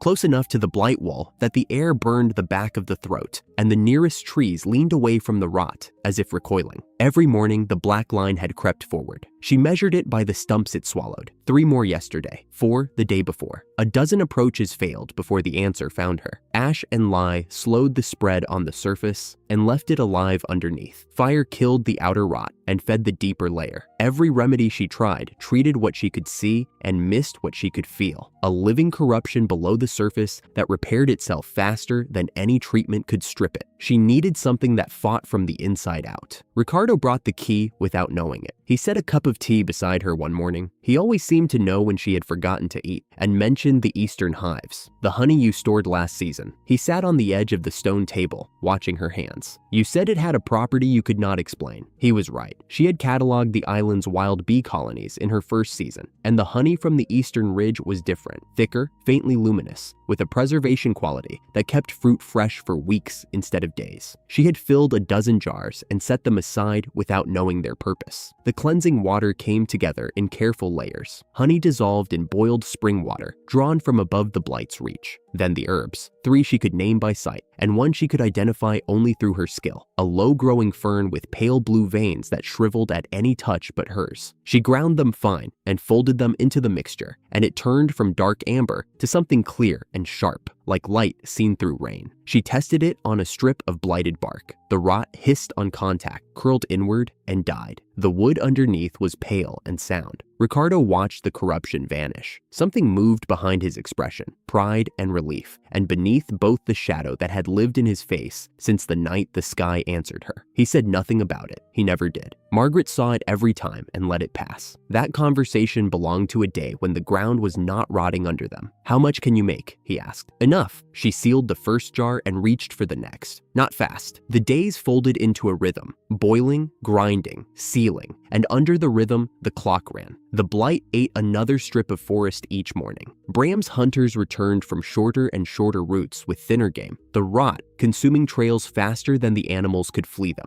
The wolf folk children Margaret had met 3 days ago were thinner than before, and that was 3 days with clean water and manor food. The rot had been in their bodies longer than anyone had guessed, and somewhere beyond her reach, Crane's crews kept cutting. Every grove they stripped fed the corruption another meal, and every day Margaret spent at the workstation was a day the wall crept closer to the settlement. Gray arrived at the station each dawn and left at dusk, carrying sealed jars to the wolf folk for Bram's trackers to store. He moved with purpose now, quick, deliberate, like a man with something worth protecting, and not enough time to protect it. Each evening he brought reports, the blight's advance, the hunter's yields, and the sound from the rot's center that grew louder every night. Something alive in there, pulling at Margaret. Not sound exactly, but weight, steady and vast, like grief that had been compressed into a single place and left long enough to bend the earth around it. On the third evening, she lined up the jars on the stone table and counted. 14. The arithmetic gave her a number that was barely enough and would have to be. One path through the outer wall. She capped the last jar and straightened. Enough for a small team moving fast. If the rot closes behind us, there is no second supply. Ricardo stood from the log he had been sitting on. Then, I am coming. Gray's ears came forward. My trackers know the ground beyond the wall better than anyone alive. We lead. Margaret looked east. The blight wall rose beyond the lean-to, like a cliff of dead wood against the overcast sky, black and still and absolute. The calling was louder here, closer, and whatever had been waiting at the center had been waiting a very long time. She intended to reach it before the rot reached everything else. The forest had been dying for a long time. Margaret knew that from the way the trunks had gone, not fallen, but standing, black and dry, the bark peeling in long strips that hung motionless in air that did not move. No birds, no insects. Even the ground cover had quit, leaving bare gray soil packed hard as stone under their boots. They had been walking since before dawn. Gray led, his ears pressed low and swiveling at every shadow. He had not spoken in over an hour, and Margaret had stopped asking if he was all right. The answer was visible. His skin had gone a shade paler than it should have been, and twice she had watched him press his palm flat against a dead trunk and hold it there, steadying himself against something only his body could feel. Ricardo walked beside her, voice low. The blight hits his kind harder than ours. He carried 2 jars of cleansing water wrapped in cloth against his chest. Margaret carried the rest in the leather satchel across her back. 14 jars total. One path through the wall, no second supply. Behind them, 2 wolf folk trackers moved in silence, bows unstrung, noses low. Bram had sent his sharpest, not because he trusted Margaret,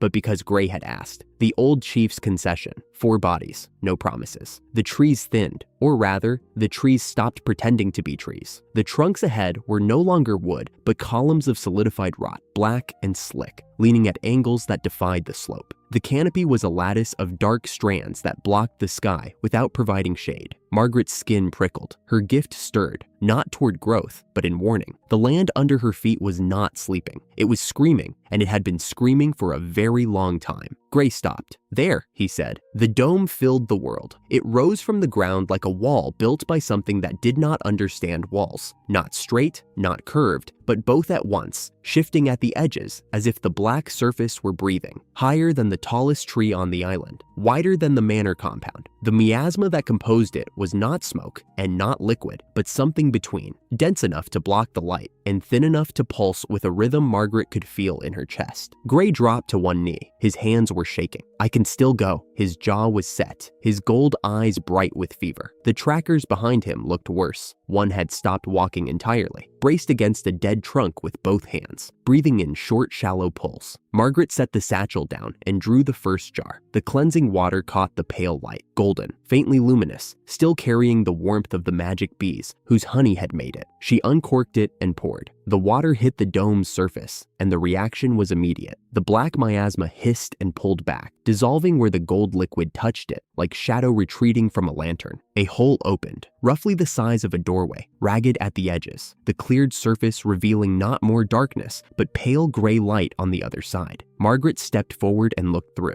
A grove, or what had been one. The trees inside were enormous, 3 times the height of anything on the outer island, but they were dying. Their bark was mottled black and white, peeling in sheets. Their roots, visible above ground in great arching tangles, pulsed with the same dark rhythm as the dome. The soil between them was gray ash, and at the center, between the largest of the dying trees, something moved. Not moved, wept. The voice hit her like a wave, not in her ears, but in the part of her that heard the land. The same voice that had been calling since the mountains. She had imagined something monstrous, something to fight. What she heard was grief. Old, vast, patient grief. The kind that had given up on anger a long time ago and simply waited, hoping someone would come. It was not a monster. It was not a villain. It was a guardian, the spirit of the island's heart, the ancient thing that had once held this grove alive and the land around it fed and growing. Something had torn the roots out of its center. Something had ripped the grove open and left the spirit with no anchor, no ground, no purpose except to bleed its own corruption into the soil it had once protected. The blight was not an attack. It was a wound, weeping. Margaret's vision blurred. The spirit's form was indistinct through the haze, a shape of tangled roots and fading light, hunched at the grove's center like something that had fallen and could not remember how to stand. It reached for her, a single word that was not sound, but pressure behind her temples, raw and desperate. Please, another push, weaker. It hurts. The edges of the hole began to close. The miasma crept back, thick and slow, and Margaret could feel the dome reasserting itself. The corruption stronger than one jar, always stronger, always regrowing. Ricardo's hand was on her arm, pulling her back. The wall is closing. She stepped away. The hole sealed. The dome stood whole again, pulsing with that steady, dark rhythm, and behind it, the spirit went on suffering in silence. Margaret stood very still. It is not the enemy. Her voice came out raw.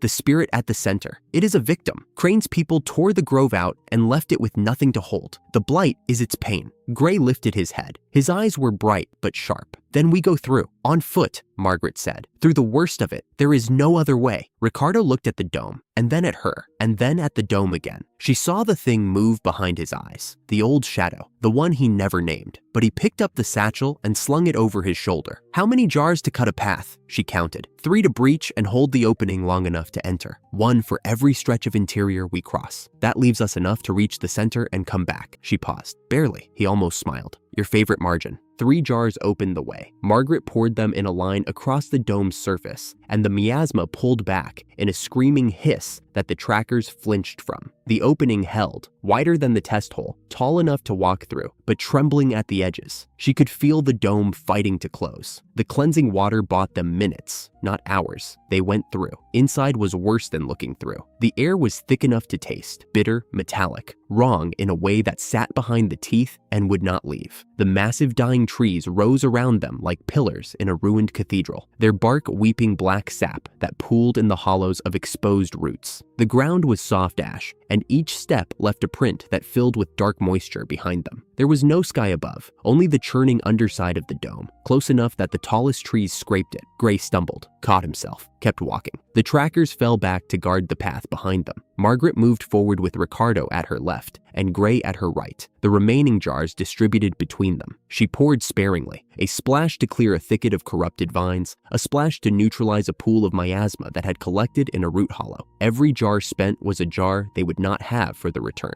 The corrupted beasts came from the dark between the trunks. They moved wrong, too fast, too jerking, their shapes hard to read in the dim swirling air. Gray snarled and drove the first wave back before Margaret could reach for a jar. One of the trackers loosed a shaft. Sprout, the small treant who had followed them from the outer forest despite every attempt to send it home, pulled a root arm across a gap between 2 trunks and blocked a flanking rush. The wave scattered. More came. Gray was moving on instinct and fury, his body weakening, but his will holding the line. Ricardo's fire lit the murk in short, controlled bursts that drove the corrupted things away from Margaret without setting the dead grove alight. Every burst cost him, and she watched the strain deepen in his face each time. They were close. The spirit's grief was louder now, a constant pressure, almost unbearable. Margaret could feel it reaching for her. Another wave surged from the left. Gray cut through the center of it. Sprout held the right. Ricardo turned to cover Margaret's back, and the beast that came for her came from above. It dropped from the canopy, silent, fast, its shape all wrong.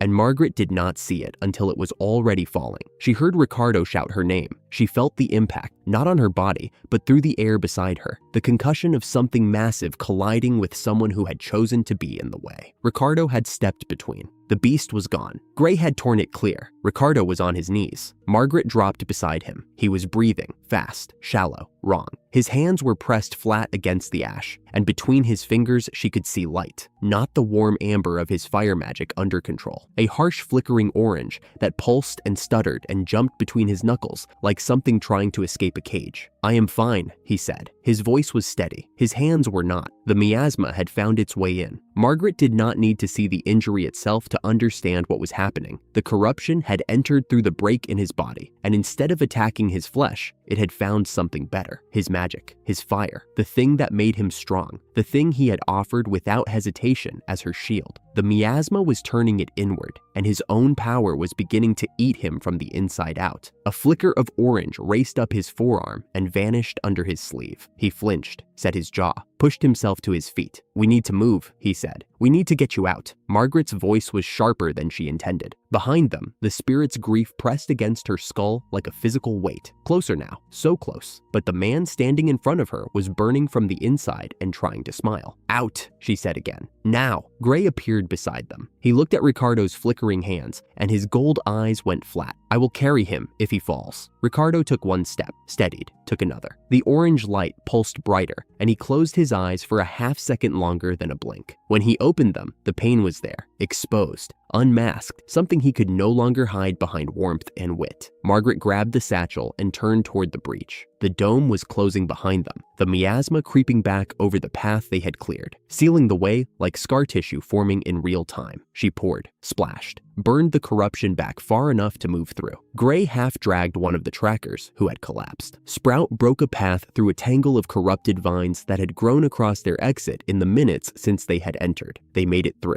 Ricardo sat against a dead trunk and let his head fall back. The flickering had not stopped. Orange light moved beneath his skin now, visible through his sleeves, tracing the lines of his forearms, gathering at his fingertips, and jumping away in brief sparks that died in the cold air. He held his hands palms up in his lap, as though they belonged to someone else, and he was simply holding them for safekeeping. Margaret knelt in front of him. "Look at me," she said. He looked. His brown eyes were the same, warm, kind, steady. But there was a new thing underneath the warmth. Not fear, exactly. Something closer to apology. "I would do it again," he said quietly. Her hands hovered over his, not touching, because she did not know what the corrupted magic would do on contact, and she could not afford to find out when she was the only one who could still purify anything. 5 jars remained. Not enough to go back through the dome and reach the spirit. Not enough to try again today. Gray crouched nearby, his breathing ragged. The trackers sat slumped against each other, alive but spent. Sprout stood at the edge of the group, its small root arms wrapped around itself, swaying the way it did when it was frightened. "It is not your fault," Ricardo said. Margaret did not look up. She was counting jars and counting minutes, and counting the things she had done wrong, and every count came back to the same answer. The list wrote itself. She had led them in. She had known the risk. She had heard the spirit calling and followed the call because the grief was hers to answer, and the power was hers to wield. And she had brought the one person she could not lose into the place most likely to take him from her. The place had taken its price, and it had not taken it from her. It had taken it from him,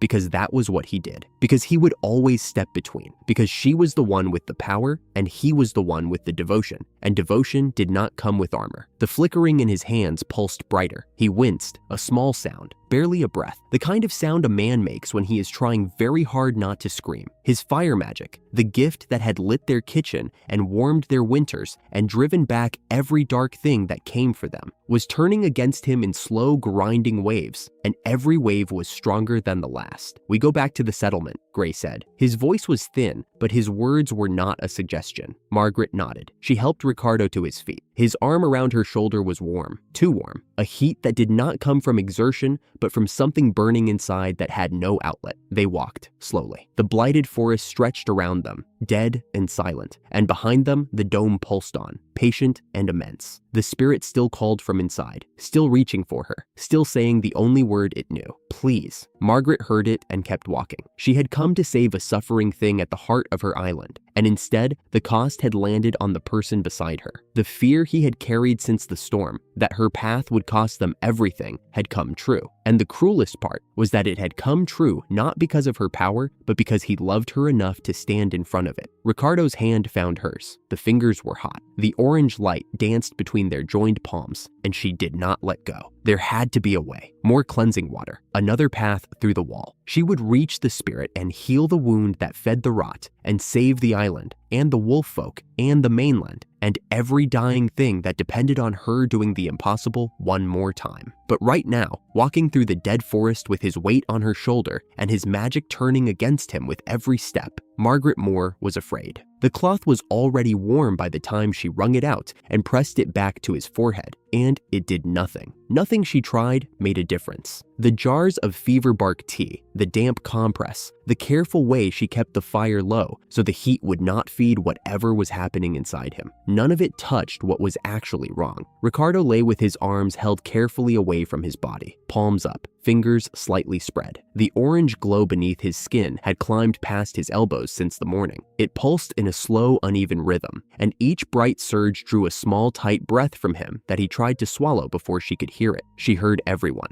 Margaret set the cloth aside and sat back on her heels. The camp was quiet. Sprout dozed against a dead trunk nearby, leaves wilted and curled at the edges. Gray was somewhere beyond the firelight, pacing the perimeter the way he had since they retreated, restless and fevered and refusing to sit down. 5 jars of cleansing water remained. She had counted them twice. 5 was not enough for the full team, but 5 was enough for one person. The thought had been forming since the moment she dragged Ricardo out of the dome. It had no drama in it, no heroic shape. It was simply arithmetic. One person needed less water to breach the wall. One person drew less attention from the corrupted beasts inside. One person meant that if the cost came due again, it landed where it belonged, on the woman who had led them in, not on the people she had failed to protect. She owed them that much. She owed Ricardo more than that. But this was what she had. Margaret looked at his face in the failing light. The gentle features pulled tight with pain. The warmth still there underneath, stubborn, refusing to go out even now. She would not wake him. She would not say goodbye. She would be quiet about it, the way she was quiet about everything. And by the time anyone noticed, she would already be inside the wall. She stood, packed 3 jars into the satchel, slung it over one shoulder, and slipped toward the tree line without looking back. She was 12 steps past the firelight when the voice came from the dark. Going somewhere? Gray stood between 2 dead trunks at the camp's edge. His gold eyes caught the last of the dusk and held it. The grayish pallor the blight had pressed into his skin was worse than yesterday, and his ears were flat against his skull, and he was breathing through his mouth because his nose could no longer filter the ash-heavy air. He looked like he should have been lying down. He was standing directly in her path. Margaret stopped. Go back to the fire, Gray. No, you are sick. Ricardo is worse. Sprout cannot carry either of you if something happens while I am gone. I said no. The words were not loud. They did not need to be. He said them the way a door closes, completely, with no air left on the other side. Margaret tightened her grip on the satchel strap. I am not asking your permission. He took one step toward her, then another, close enough that she could see the fever sweat on his temples and the way his claws had extended without him noticing. A reflex. The wolf in him, bracing for a fight he had already decided to have. Neither am I. Silence. The dead forest held its breath around them. From the camp behind her came the faint crackle of the fire, and, once, a thin sound from Ricardo that might have been a cough or might have been his corrupted magic flaring. Margaret flinched at it and hated that she flinched, and saw Gray notice. You taught me something. His voice dropped, rough at the edges, the way it always was. But underneath the roughness, something raw had surfaced, something he was clearly not practiced at saying out loud. Back when I was starving in that hollow, and you came anyway. When my chief told you to leave us alone and you hauled clean water up the ridge instead. When you fed my people before you fed yourself and asked nothing back. He paused. She said nothing. She could not. You taught me that people stay, a breath. That someone can look at a wolf folk youth who bit her hand and tried to chase her off a mountain and decide that he was still worth coming back for. The satchel strap cut into her shoulder. She did not shift it. And now you are walking into that wall alone. His gold eyes did not move from hers. Because someone got hurt, and you think it was your fault, and you would rather die in there by yourself than let anyone else pay for your fight. Her throat tightened. She tried to speak. The words did not come. I know that feeling, Gray said, quieter now, almost gentle in a way that sounded strange in his rough voice. Because I carried it my whole life. My chief raised me to believe that humans leave, that trusting one meant losing, that the only safe way to live was alone, carrying everything yourself, because at least then, the only person who could fail you was you. He lifted his chin. The fever brightness in his eyes did not waver. You showed me that was a lie. Every day on this island, you showed me, and I believed you. One more step. He was close enough now that she could see the nick in his left ear, the old scar from a life before she knew him. So do not stand here and tell me to go back to the fire while you walk into that thing alone. Because if you do, then everything you taught me was just words." The silence that followed was the loudest thing Margaret had ever heard. She stood in the dark at the edge of a dead forest with a pack on her shoulder and 3 jars of cleansing water and nowhere left to hide. Not behind competence, not behind purpose, not behind the armor she had worn since the marble hall, since the exile, since the first morning she woke up on this island and decided that the only person she could rely on was herself. Gray waited. He did not move. He did not repeat himself. He simply stood there, the way she had stood at his hollow and his ridge and his people's camp. Present, refusing to leave, daring her to send him away. She opened her mouth. "Come with me," she said. 3 words, not a command, not a plea. Just the door she had kept locked since the day they threw her away, opened from the inside for the first time. Gray's ears lifted, his jaw unclenched. Something shifted behind his eyes. Not softness exactly, but the ferocity rearranging itself around a center that had not been there before. "That is all I needed to hear." Ricardo was awake when they returned. He had propped himself against the dead trunk, arms still held carefully away from his body. The orange glow was visible through his sleeves now, climbing, spreading, slower than before, but not stopping. "I heard." His voice was steady in a way that clearly cost him. "Dead wood makes thin walls." Margaret knelt beside him. She did not soften it. "I was going to go without telling you. I know. No anger, no wound, just the quiet recognition of a man who understood her well enough to have been waiting for it. And he stopped you." Gray stood at the fire's edge, arms crossed, claws retracted. He said nothing. Ricardo looked past Margaret to the wolf-folk youth. The firelight caught the corruption under his skin and painted the clearing in brief, sick pulses of orange. "Watch the path behind her. Not to Margaret, to Gray. That is what she needs. Someone at her back while she works." Gray's ears twitched. "I know." Margaret divided the jars, 3 in her satchel for the dome, 2 beside Ricardo, with instructions. Pour 1 if the corruption surged, save the other for Sprout. She checked the fire, checked the compress, checked every small practical thing she could touch and measure and control, because the thing she could not control was lying against a dead trunk, with his own magic eating him alive. Ricardo caught her wrist as she stood. The orange glow jumped between their skin, hot and restless. His brown eyes found hers beneath the pain. "Do not finish it alone." The words were quiet. "That is all I ask." She covered his hand with hers and held it until the heat became too much. "I already said yes to that." The path to the dome was lightless. The dead forest gave them nothing. No moon, no sound, no scent of anything alive. Margaret walked it with Gray at her left shoulder, his bare feet silent on the ash, his eyes reading the dark ahead. She had been alone for a very long time. She had called it strength. She had called it independence. She had called it the natural state of a woman the world threw away and no one came back for. And it had been all of those things. But it had also been a cage built from the inside, and she had only noticed the bars when someone refused to leave her in it. The cleansing water burned through the dome wall the same way it had before, a searing golden line that ate a temporary passage in the black surface. 2 people needed less. The breach held long enough for both of them to pass through, and then the wall sealed at their backs with a sound like wet cloth dragging over stone.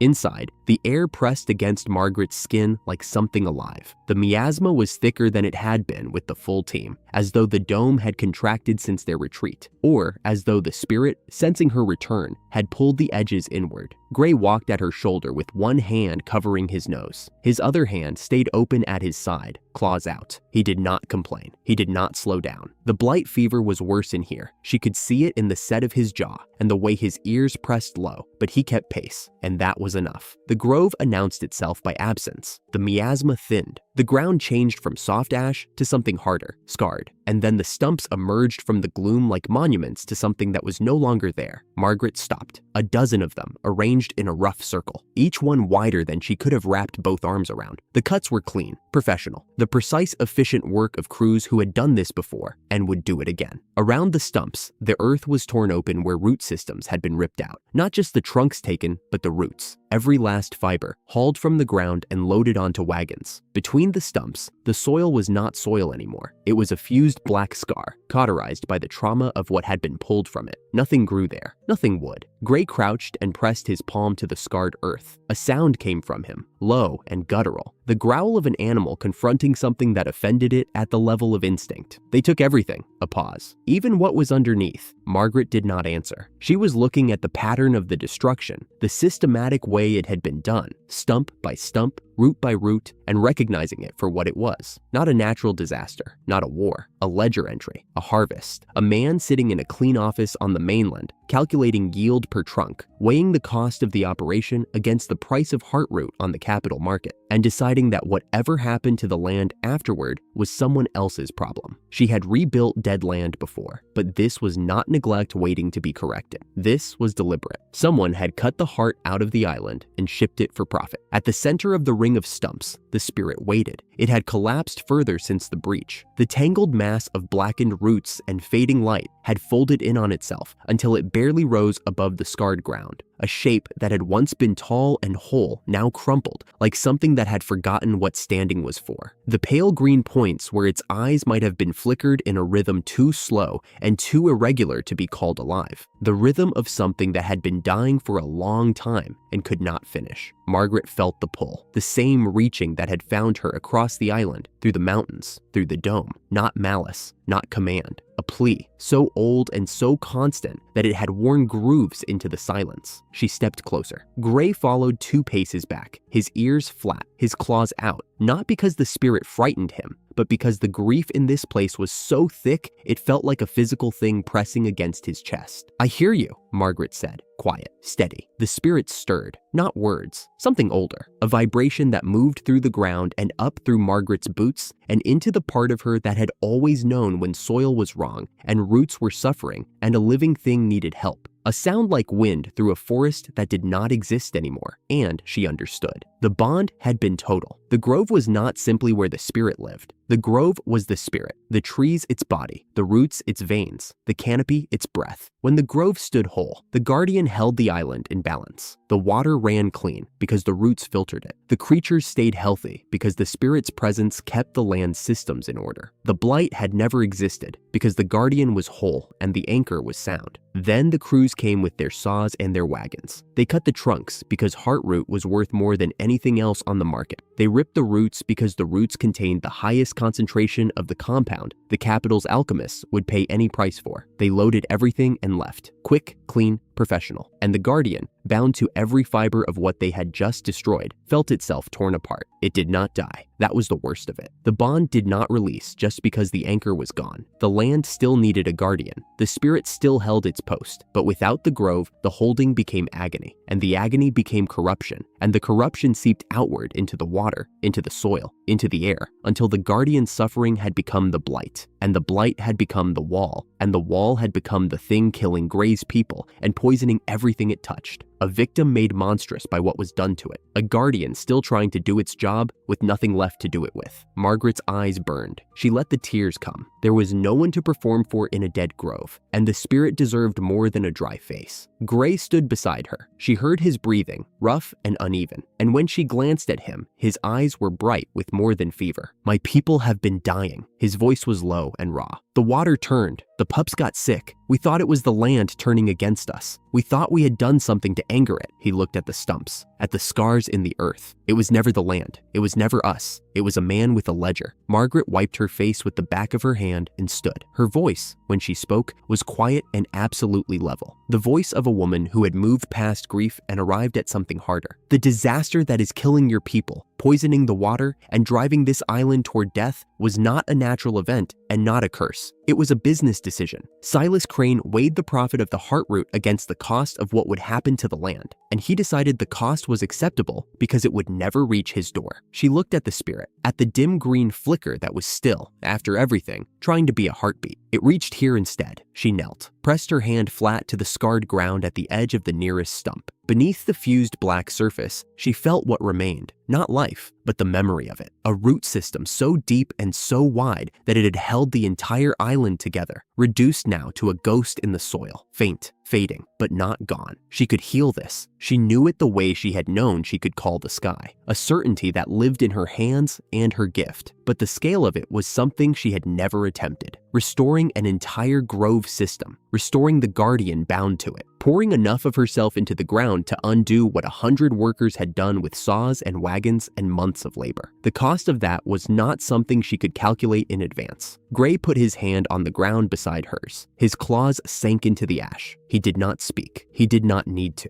He was simply there, the way she had been there for him, and that said everything. The spirit watched them. Its pale green eyes flickered in their slow dying rhythm, patient the way only something that had suffered for a very long time could be patient, without hope, but without surrender. "I am coming back," Margaret told it, "and when I do, I will bring everything I have." The flicker brightened, just for a moment, just enough to look like the beginning of something. She stood and turned to Gray. The grief was still on her face, but underneath it was the expression he had seen before: purpose, cold, absolute, unshakable. "We are going back." Her voice held the same quiet certainty. "There is someone who needs to answer for this." Gray bared his teeth, not a snarl, a promise. They walked out of the grove together. Margaret and Gray came through the dome's edge just as the sky began to lighten. The camp was where they had left it, the banked fire, the supply pack, Sprout pressed flat against the pack like a small tree-shaped sentry. But something had changed. Ricardo was standing, not propped against a rock, not braced on one knee with the orange glow climbing his sleeves, and his jaw locked against the pain. Standing the way she remembered from before the wall, shoulders level, weight centered, his eyes clear and steady in the half-light. The glow was still there, faint lines of deep amber visible beneath his skin from wrist to elbow, but it no longer jumped and fought to escape. It lay quiet, controlled. A fire that had found a hearth instead of a dry field. "You look terrible," he said. She almost laughed. His shirt was still torn. His face still carried the hollow look of someone who had spent hours fighting something no one else could see. But his hands hung open at his sides. No fists, no clenched trembling. And his voice was the voice she knew, not the careful, pain-edged thing it had been since the expedition. Gray's ears came forward. He said nothing, but his nostrils flared, reading the change. Margaret did not frame it as a question. The corruption. Ricardo turned one palm up and let a small flame curl to life in his hand. It burned clean, gold at the base, steady, no flicker of orange in it. He closed his fist and the flame vanished. His mouth twitched, not quite a smile. "It tried to eat through me. I ate through it instead." Something heavy in Margaret's chest loosened by a fraction.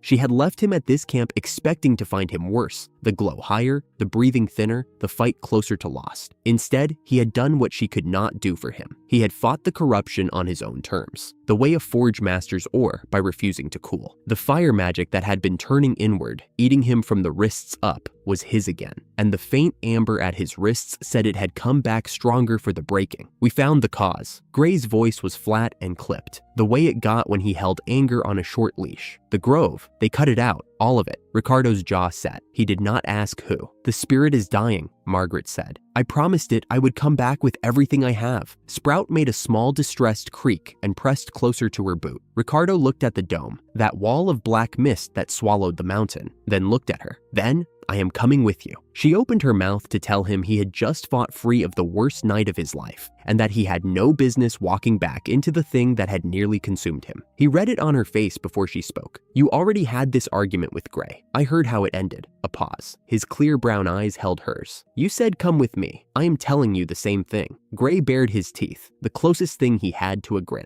Margaret looked at the two of them, her family, not by blood, by choice, and by every hard mile they had walked to reach this morning. She picked up the satchel and slung it over her shoulder. "Then stay close," she said, "and stay behind me." The dome did not want them back. They had barely cleared the tree line when the wind shifted. Not the sluggish, rot-heavy drift Margaret remembered from the night before, but a focused, howling thing that pressed against them like a living wall. The dead trees groaned overhead. Somewhere in the dark above, something shrieked, high and thin and wrong. The blight was defending its heart. Gray shifted. The change came faster than Margaret had ever seen. One breath, he was the lean youth at her shoulder. The next, he was low and enormous. A wolf the color of storm cloud, with gold eyes burning through the murk. He placed himself between her and the sound, and his growl was a physical thing she felt in her ribs. The first corrupted beast hit the trail like a landslide. It had been something four-legged once, something heavy and ordinary. Now it was a mass of blackened hide and splintered plates, driven at them with no strategy and no fear. Only the blind hunger, the corruption, gave everything it touched. Gray met it and drove it sideways off the path. The impact carried through the dark, heavy, final, and then he was already turning, because another was coming from the left. Ricardo stepped past Margaret and raised one hand. The fire that came was nothing like the wild, pain-drunk flame she had seen leaking from his skin at the wall. It was directed, clean, a controlled lance of white gold heat that punched through the murk and scattered the second beast before it closed the distance. The air crackled where it passed. Ricardo lowered his hand, breathing hard but steady, and the amber lines on his forearms pulsed once and dimmed. Stronger. She had known it from looking at him at camp. Now she saw it. A third beast broke from the trees to the right. Gray intercepted it before it reached the trail. A fourth came from behind, and Ricardo's fire turned it back in a blinding arc. The dome was throwing everything it had at them. Corrupted creatures, surges of poisoned wind that stung Margaret's eyes and tried to push her off the path, whole sections of dead canopy crashing around them, and her family held the line. Margaret did not fight. She walked. Step by step, she moved forward through the corridor her family kept open. Gray cleared the path ahead. Ricardo guarded the flanks. The trail was chaos and noise, and the shriek of things that had once been animals. And through all of it, she walked with her eyes on the dim green glow, marking the grove ahead. She had made this walk once before, alone with Gray in the dark, cautious and uncertain. Now she made it surrounded, defended, aimed at the thing she had promised to save. The dome's fury told her she was close. It told her the blight knew what she was bringing. The dead forest thinned. The green glow brightened, and the ground beneath her boots trembled with a pulse she felt in her palms, even without touching the soil. The spirit was still alive in there, still waiting, still holding on to the last thread of what it had been. She walked faster. The grove looked worse than it had hours ago. The enormous stumps still stood in their circle, clean-cut and accusing, and the faint green light at the spirit's core was dimmer now, a slow, irregular pulse, like a heartbeat losing its rhythm. The spirit had collapsed further into itself, a tangle of blackened roots and barely a whisper of luminescence, and the miasma pouring from it was thicker, darker, more desperate. It was dying, not in months, in hours. A vortex of poisoned wind screamed to life around the ring of stumps, the dome's last defense. A spinning wall of dark mist and debris tore at their clothes and stung their skin. Corrupted beasts poured from the dead tree line in a wave, not one or two, but a dozen, driven by the blight's final, mindless fury. Gray threw himself into the wave. He was everywhere at once, silver blur in the dark, gold eyes burning, and wherever he struck, a beast went down and did not rise. Ricardo planted his feet at the edge of the stump ring and raised both hands. The fire that poured from him was a wall of its own,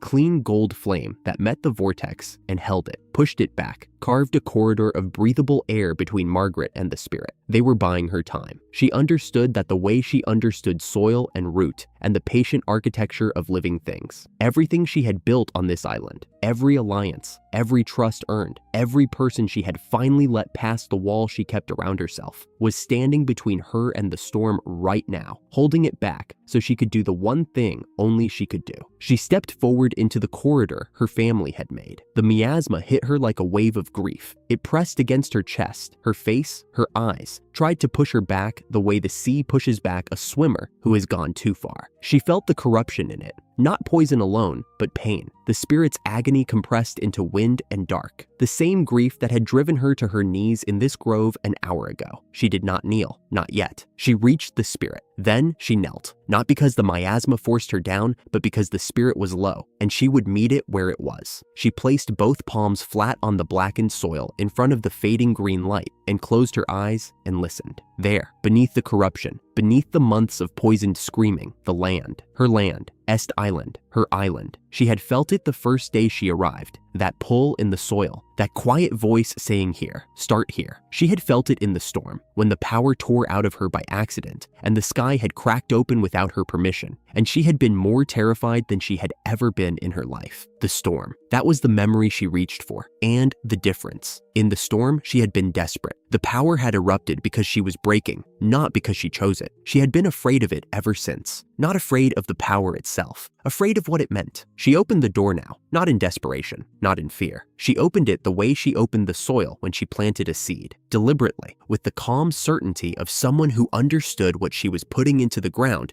and what would grow from it. The storm had been an accident. This was a choice, and the sky obeyed. Not the wild, screaming tempest of that night, not the uncontrolled eruption that had terrified everyone who saw it, herself most of all. This was chosen. The clouds above the dome shifted, and pale gold light, not sunlight, something older and deeper, began to press down through the black mist the way fingers press through cloth. The ground beneath her palms warmed. The dead soil remembered being alive. The power moved through her, from the soil, through her hands, through her chest, upward and outward and downward, into every poisoned root channel and every dead aquifer and every broken thing the blight had touched. It was enormous. It was hers. And for the first time, she was not afraid of it, because for the first time, she had chosen it. And choice was the thing that turned a storm into a garden. She did not fight the spirit. She listened. Beneath the corruption, beneath the agony, it was still there, ancient, exhausted, grieving for the grove that had been its body and its anchor and its reason for being. The pain had never been malice. It was a wound that had festered because no one had come to tend it. She answered the scream the only way she knew how. The gold light poured from her hands into the blackened soil. She felt it moving the way water moves through a cracked riverbed, finding the old channels, filling them, pressing the corruption aside not with force, but with abundance. Where the light touched the fused earth, the earth softened. Where it reached dead root channels, the channels opened. Where it found the spirit itself, the tangled mass of blackened roots shuddered and drew a breath that Margaret felt in her own lungs. She gave more, not power alone, understanding. She had been a gardener her entire life, and the first thing a gardener learned was that you could not force a living thing to heal. You could only give it what it needed: clean soil, clean water, light, patience, and then step back and let it do what living things did when they were given a chance. The spirit was a living thing that had been given no chance for months. No one had come. No one had listened. No one had knelt in the ruined soil and said, "I hear you,"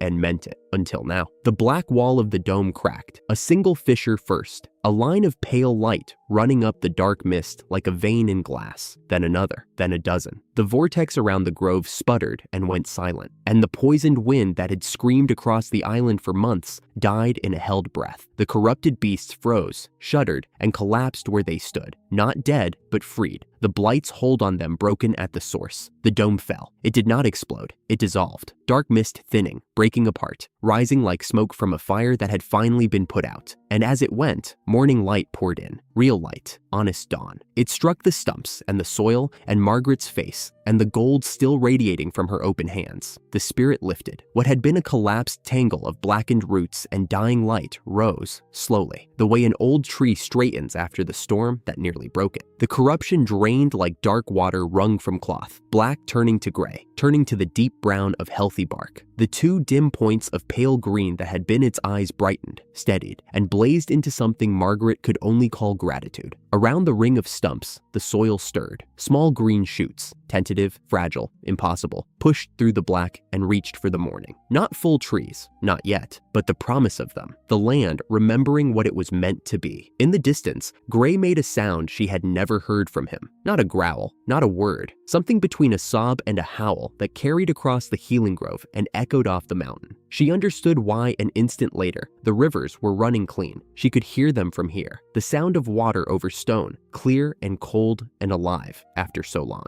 Ricardo lowered his hands. The fire went out. He stood at the edge of the grove with the dawn on his face, and the amber lines on his forearms faded to nothing, and he did not speak. He did not need to. The look he wore said everything, that he was watching the woman he loved do what no army and no force could have done, and that he had never been less afraid of her power than he was right now. The gold light dimmed, the warmth in Margaret's palms cooled, and the vast singing connection to the soil, to the roots, to the sky, to the whole aching body of the island drew back like a tide retreating from shore, and the cost arrived. Margaret's knees gave first, then her shoulders, then the rest of her, folding forward onto the soil that was warm and alive beneath her palms. She heard Ricardo before she felt him, his voice, close and steady, already moving. His arms found her before she hit the ground, gathering her up the way he always did, carefully, as though she weighed something precious rather than something heavy. Gray skidded to a stop beside them, claws scraping fresh earth, his breathing harsh and ragged. Sprout came scrambling through the open space where the dome had been, small root legs churning, and wrapped its branch arms around her ankle with a grip that said it was never letting go again. "I have got you." Ricardo's voice was quiet near her ear. She let him. She let him carry her weight. She let Gray's shoulder press against her side as they walked. She let her family hold her up. because she had finally learned that letting people carry you was not weakness. It was the thing that came after you stopped trying to do everything alone. The grove was already unrecognizable. Where the fused black soil had been, dark earth lay open and breathing. Green shoots pushed upward everywhere, dozens of them, thin and bright, reaching with the fierce patience of things that had waited months for a chance to grow. The spirit stood in the center of the ring, no longer collapsed, no longer dark. It rose taller than the stumps now, a figure of woven roots and deep brown bark shot through with veins of steady green light. And its eyes, fully open, fully alive, followed Margaret as Ricardo carried her past. She felt its gratitude, not as words, as warmth, as the gentle pressure of something ancient and immeasurably old saying thank you in the only language it had. The rivers ran clean, every stream, every underground channel, every poisoned vein that had carried the blight into the water and the soil for months, running clear and cold and alive. She could hear them all from here, a low chorus of water over stone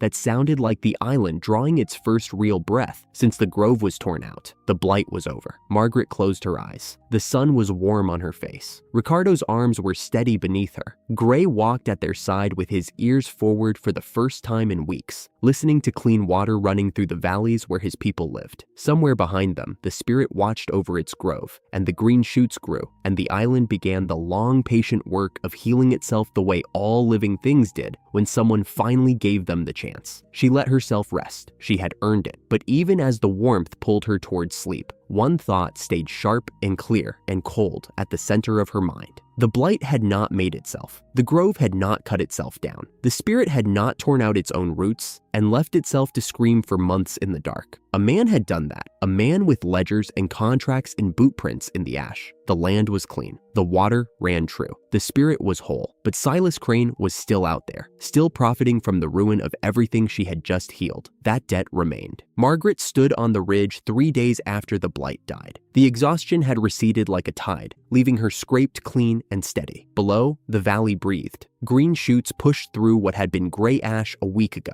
thin and fragile and unmistakable. The rivers caught the dawn light and threw it back as silver, clean water, running water, the kind the wolf folk could drink again without flinching. Somewhere past the far tree line, the sacred grove was putting down new roots in soil that remembered what it was supposed to be. She had slept for 2 days straight after the dome fell. Ricardo had carried her back to the manor and not left the chair beside her bed until she opened her eyes and asked for water. Gray had sat on the floor outside the door for most of the first night before someone chased him to a proper room. Margaret had not dwelled on any of that. She had gotten up, washed, eaten, and walked out to look at what remained. What remained was Silas Crane. The blight was gone. The spirit was whole. The rivers ran clean. But Crane was still here, still expecting his money and his connections to carry him home the way they always had. She had sent word to the capital 3 weeks before she entered the dome. Viola's response, an envoy, and a pair of royal inspectors, already dispatched, was due by sunset today. The evidence had been prepared since before the healing. The wolf folk had been ready longer than that. Margaret looked down at the valley, at the engineered paths she had carved months ago to channel labor and water across the island. They channeled other things just as well. Every road on this island led where she decided it led. She turned from the ridge and went to work. The first crew ran at dawn. 7 of Crane's men hauling canvas sacks of stolen heartroot over the southern trail toward the harbor, moving fast and low, the way men move when the ground shifts under them. The blight's collapse had stripped their cover. For months, they had operated inside the dead zone, invisible behind the wall of corruption that made the interior impassable to anyone without their roots. Now the wall was gone. The gray was lifting. The island was alive again, and they were exposed on open-heeled ground, like thieves caught standing in daylight. Margaret let them run. She did not need to chase them. The trail they were on, the only southern route wide enough for loaded men, bent east at the ridgeline and fed through a narrow cut between 2 granite bluffs. She had designed that cut. It was part of the irrigation network Marcus had built under her direction in the first months, widened later to allow supply wagons from the harbor,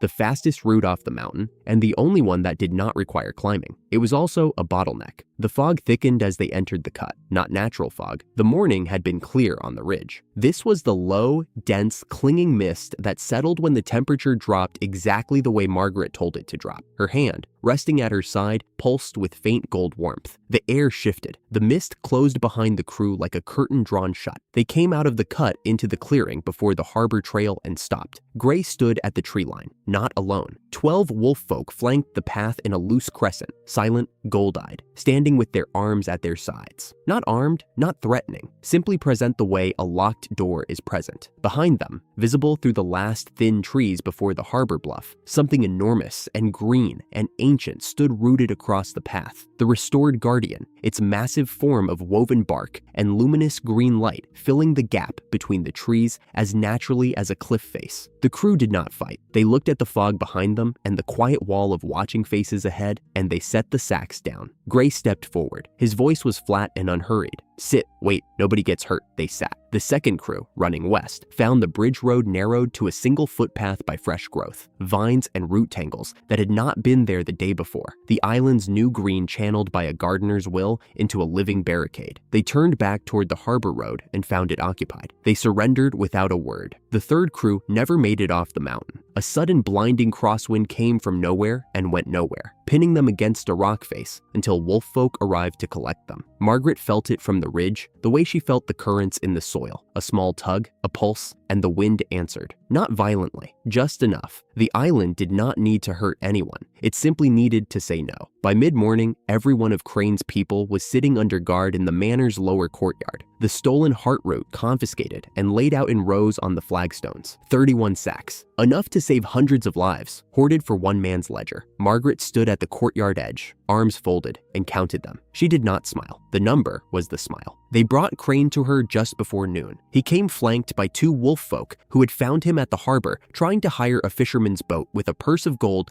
that no fisherman on this island would touch. He had been running, but not the way his crews ran, not scrambling, not panicked. Crane moved the way a man moves who has always had a door open somewhere behind him. The gold, the connections, the capital backers who had underwritten every operation he had ever run. There had always been a way out. He looked at Margaret across the courtyard, at the sacks lined up in the sun, at the wolf folk standing quiet and gold-eyed along the walls. His expression did not crumble. It rearranged. The charm was still there, tilted, thinned, but operational. He straightened his coat, lifted his chin, and began to talk. He told her she was making a mistake. His tone was reasonable, almost collegial, the voice of a man explaining market forces to someone who did not understand them. He said this was a business matter, that the heart root trade had buyers and sellers and contracts, all legal, all documented, all backed by people in the capital whose names she should think very carefully about crossing. He said those backers had reach she could not imagine, that they would not allow a provincial estate holder to disrupt a supply chain that served the kingdom's epidemic response. He said, with a smile that almost reached his eyes, that she should consider the politics before doing something she could not take back. Margaret watched him the way she watched weather, calmly, with an engineer's interest in what was coming. When he finished, she spoke. "They are already here." Crane's smile held for one more second. Then it did not. "The inspectors," Margaret said, turning her head toward the north road. "The crowns, and the princess's envoy. They arrived at the North Harbor an hour ago. They are walking up the hill right now." She watched the calculation run behind his eyes, the rapid practice scan for leverage and exits that had carried him through a decade of deals that should have ended him. She watched it find nothing. Her voice did not rise, did not sharpen, did not need to.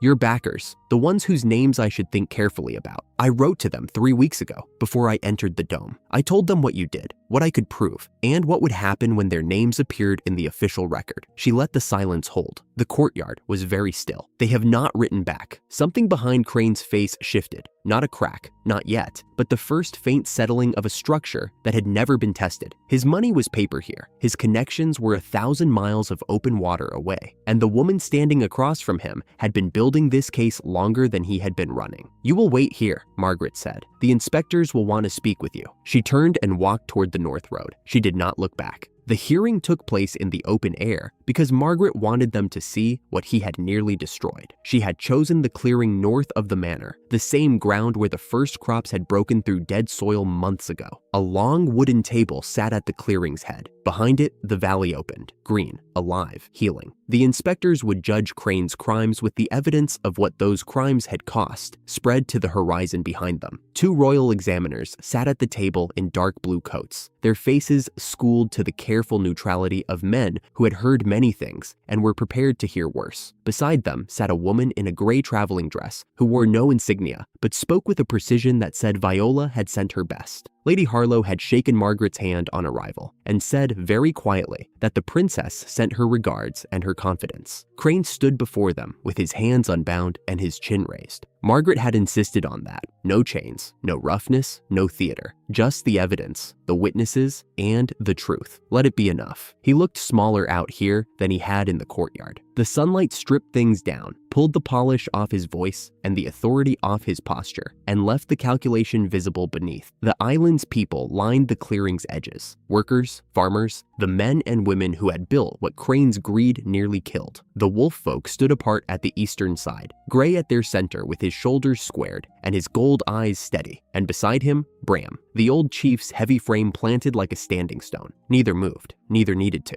Margaret took her place at the end of the table. She had no notes. She carried the case the way she carried everything, built from the foundation up, load-bearing at every joint. My name is Margaret Moore. She let the words settle. I hold the Est Island Charter. What I am about to present is an account of how this man created the epidemic he pretended to cure. The clearing went still. First, the heartroot itself. She had the confiscated sacks brought forward and opened before the table. 31 sacks of raw bulbs, packed for transport, each stamped with Crane's warehouse marks. The inspectors examined them. Lady Harlow examined them. The stamps were the same marks that appeared on every shipment of the cure that Crane's operation had been selling to the capital's desperate hospitals for months at prices that ensured only the wealthy survived. The cure was not rare. It grew here. It had always grown here, in the grove at the island's heart, tended by the guardian spirit for centuries. The only reason it had become scarce was that someone had torn the grove out by its roots. Second, the ledgers. Margaret laid them on the table. Shipping manifests, purchase orders, correspondence with mainland distributors, all recovered from the harbor warehouse Crane's crews had used as a staging depot. The numbers told the story in the language the inspectors understood best. Bulk heartroot shipped at commodity cost, sold at crisis prices. The profit margin widened every month the epidemic worsened. The epidemic worsened because the source had been destroyed. Crane's operation had not responded to a crisis. It had engineered one. Third, the grove. Margaret described what she had found at the island's heart. The enormous stumps still standing in their circle, clean-cut, accusing. The guardian spirit driven to corruption and agony when the thing it was bound to protect was ripped away. She described the blight that followed, the poisoned water, the dead crops, the sickness that spread outward from the island to the mainland, the months of slow dying while one man's warehouses stayed full. She kept her voice level and exact because the facts did not need her anger. They had their own.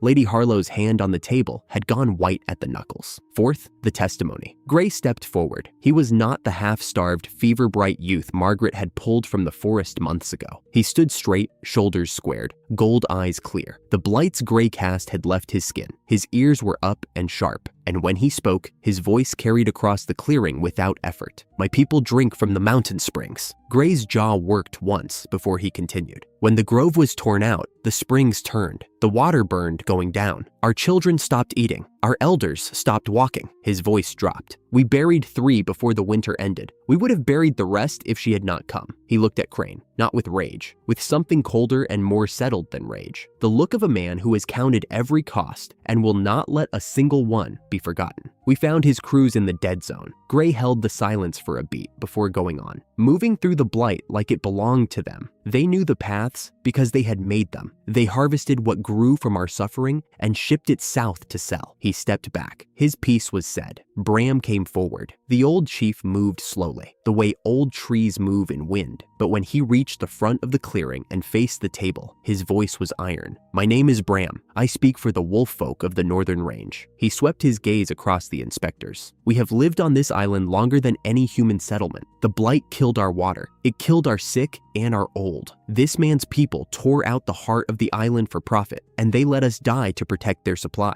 He turned his hard gold eyes on the examiners stairs and held them there. That woman, one clawed hand lifted and pointed at Margaret, walked into our territory when we would have killed any other human on sight. She did not come to trade. She did not come to take. His voice dropped to something low and final. She came because we were dying, and she could help. She healed the grove. She healed the spirit. She gave us back our water. She has asked for nothing. He turned his head to Crane. The old chief's face was weathered stone. He took everything, Bram said. She gave it back. He stepped away. The silence pressed down on the clearing, like a held breath. Crane spoke. He had to. The silence was swallowing him. He tried the defense he had polished over years, the one that had worked in every boardroom and every capital meeting, where money talked louder than conscience. He had only sold what people needed. The cure existed. The demand existed. He had merely connected the two at fair market value through legitimate channels. If the grove's condition had changed, and he was careful with that word, changed, as though the grove had suffered some unfortunate accident and not a deliberate extraction, then that was a matter for the island's stewardship, not for a merchant who happened to serve the resulting supply gap. He was smooth. He was practiced. He had made this argument 100 times to men who wanted to be convinced. Margaret let him finish. Then she laid the last piece on the table, a letter recovered from the harbor warehouse in Crane's own hand, dated 6 months before the blight began, addressed to his mainland distributor. It described the Heartroot Grove's location,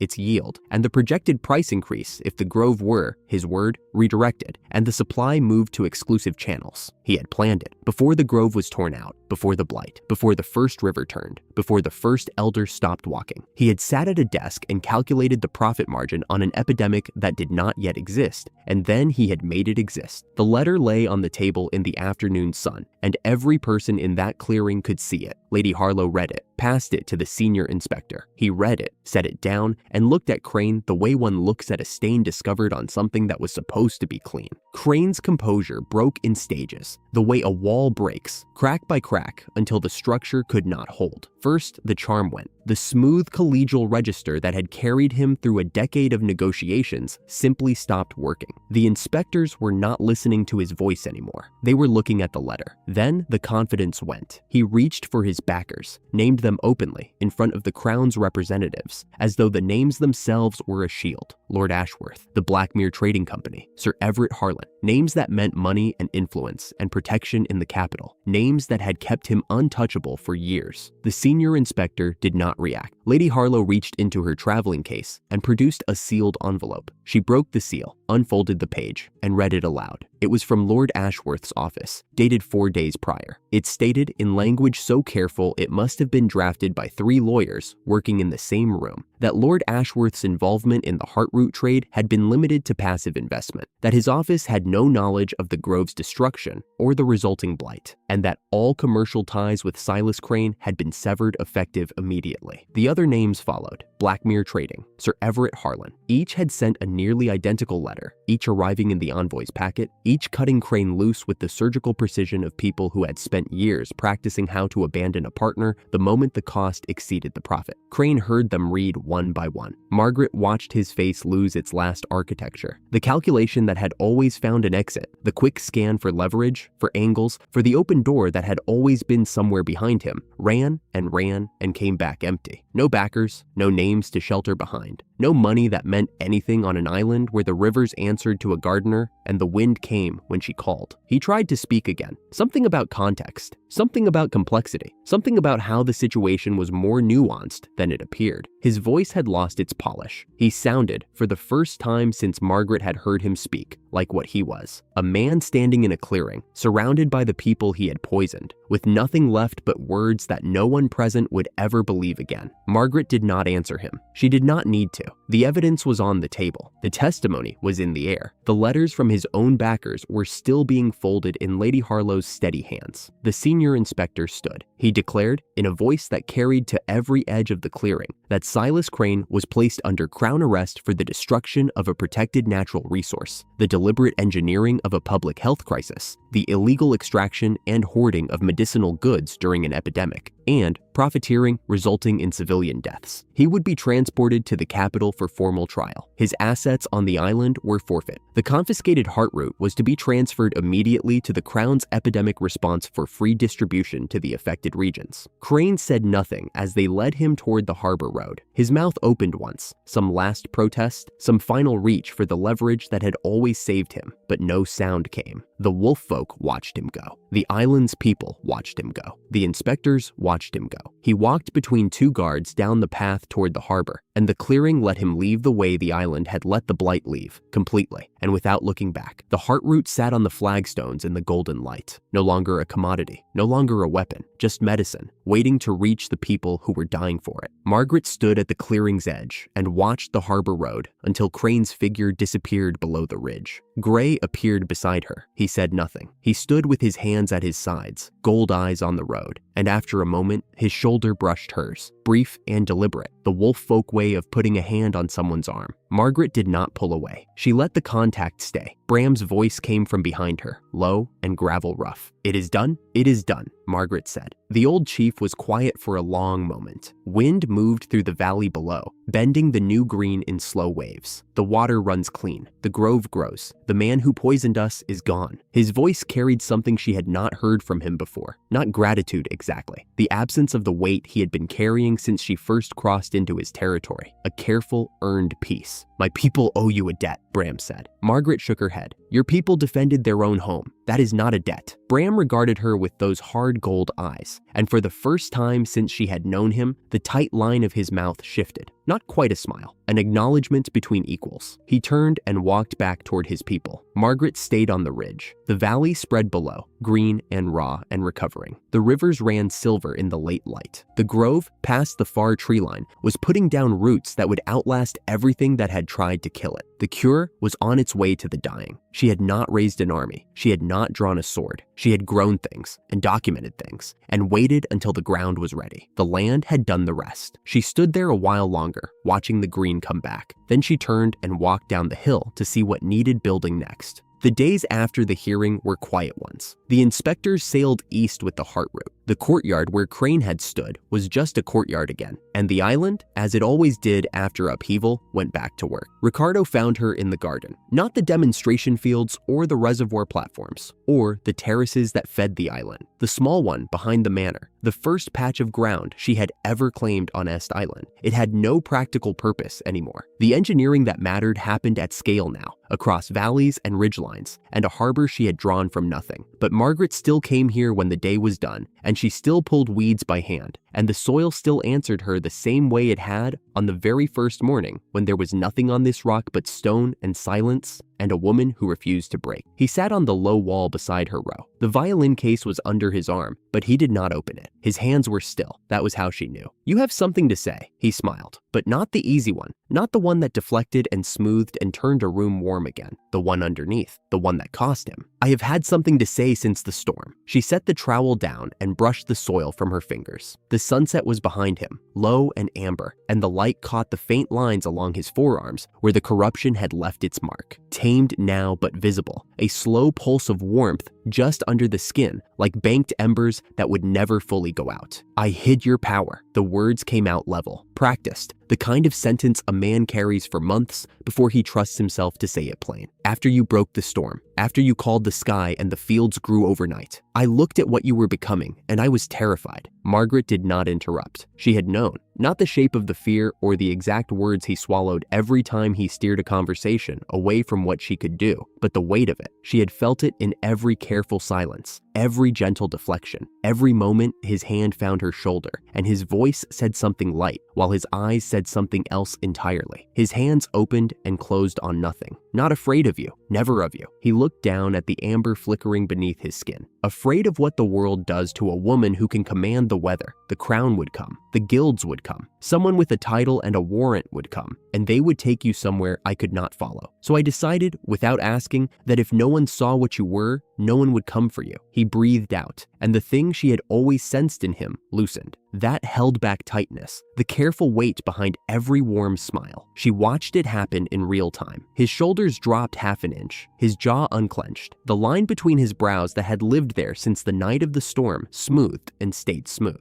Then I watched you kneel in the ash, he said, and pour everything you had into the ground until there was nothing left of you, and the land came back to life. His voice was quiet and entirely steady, and I understood that hiding you was the wrong answer to the right fear. The garden was still. A bird landed on the wall between them, turned its head once, and left. You are not something to hide. He looked at her, and his eyes were clear and unguarded and done carrying the weight. You never were. I was just too afraid to see it. He sat straighter. I will not stand behind you anymore. I am going to grow strong enough to stand beside you, in the open, as your equal. That is the only vow I have left worth making, and I should have made it the night you broke the storm. Margaret looked at him for a long time. The sunset had dipped below the tree line, and the sky above the garden was going violet, deep gold at the horizon, fading up into indigo, and the first stars were beginning to show through the warm air. She had carried her own silence too, the knowledge that he was afraid and the choice not to force it out of him, because forcing was what the world had done to her, stripped her bare in a court hall and called it justice. She had let him keep the fear until he was ready to set it down himself, and now he had. In the garden where she had started everything, on the evening after the last of the trouble had sailed away, he had opened the one thing he kept closed and let her see it. It was not a grand declaration. It was not a vow sealed with fire or ceremony. It was a man and a woman in a garden telling the truth. You are already beside me, she said quietly. You have been since the first morning you cooked breakfast in a borrowed kitchen on a rock the kingdom threw away. He laughed, short and rough, startled out of him. His eyes were wet and he did not wipe them, and he did not look away. She reached across the row and took his hand, soil on her fingers and all. The amber light in his forearm pulsed once, warm, and met the faintest gold glow from her fingertips where their skin touched, and both faded together into the dusk. They stayed like that while the sky went dark. The fear had been spoken and heard and set down and finished, and what was left between them was simple and clean and had no more shadows in it. Two people who chose each other, sitting in a garden on an island the world forgot, watching the stars come out over the life they had built from nothing. Gray arrived at dawn with his people behind him. Margaret counted 12. Bram at the front, moving slowly on his old legs but unbowed, and behind him the wolf folk who had survived the poisoned water and the blight, and the long bitter years of not trusting a single human face. Their ears were forward, their gold eyes were steady. They stood in the clearing in a line that was not a war formation and not a surrender procession. It was a delegation. Bram stopped 3 paces from Margaret. Ricardo stood at her left shoulder, not in front, not behind, beside. The old chief's scars caught the morning light. He studied Margaret the way he had studied her the first time, at the border of his territory when he had told her to turn around and she had not turned around. But the wariness was gone. What had replaced it was something older and quieter, the look of a man who had carried a wound for decades and been given, at last, a reason to let it close. My people drank poisoned water for 2 seasons. His voice was iron and gravel, the same as always, but the edge had changed. It was not suspicion anymore. It was gravity. A human poisoned us. A different human saved us. I told my elders the world stopped making sense, and they told me it never did. Gray stood at his chief's right shoulder, ears forward, gold eyes sharp and clear, the sickness scrubbed from his skin and the defensive crouch gone from his frame. He stood at his full height and looked like a young man who had finally stopped bracing for a blow. This island fed us when we were starving, Bram continued. This woman healed the water and the land and the spirit that guards both. She walked into the blight for our sake. She sent her own people into the black to bring ours out and asked nothing in return. He paused, not for drama, but to make certain the next words were exactly right. The wolf folk of Est Island pledge alliance to this ground and this household. Our hunters guard the northern ridge. Our scouts walk the tree line. Our young learn beside yours. He met Margaret's eyes. If you will have us. The weight of it landed, not heavy, but warm, like morning sun, reaching a patch of earth that had lived in shade for a very long time. Your people defended their home, Margaret said. You owe me nothing for that, but the alliance, yes. This ground is yours as much as mine. It always was. Bram inclined his head, one nod, It carried the weight of years. The wolf folk behind him shifted, a collective release, subtle but unmistakable. 12 pairs of gold eyes that had watched every word now looked at the clearing, at the valley, at the manor behind them, and saw a home that had just been formally claimed. Gray stepped forward then, breaking rank without permission or apology. He walked straight up to Margaret and stopped and looked her in the eye, and the old stubbornness and the new loyalty were both visible in his face at once. "You told me once I did not have to earn a place here." His voice was rough at the edges. "I did not believe you." And now, his ears flattened once, embarrassment rather than threat, and came back up. "Now I believe you,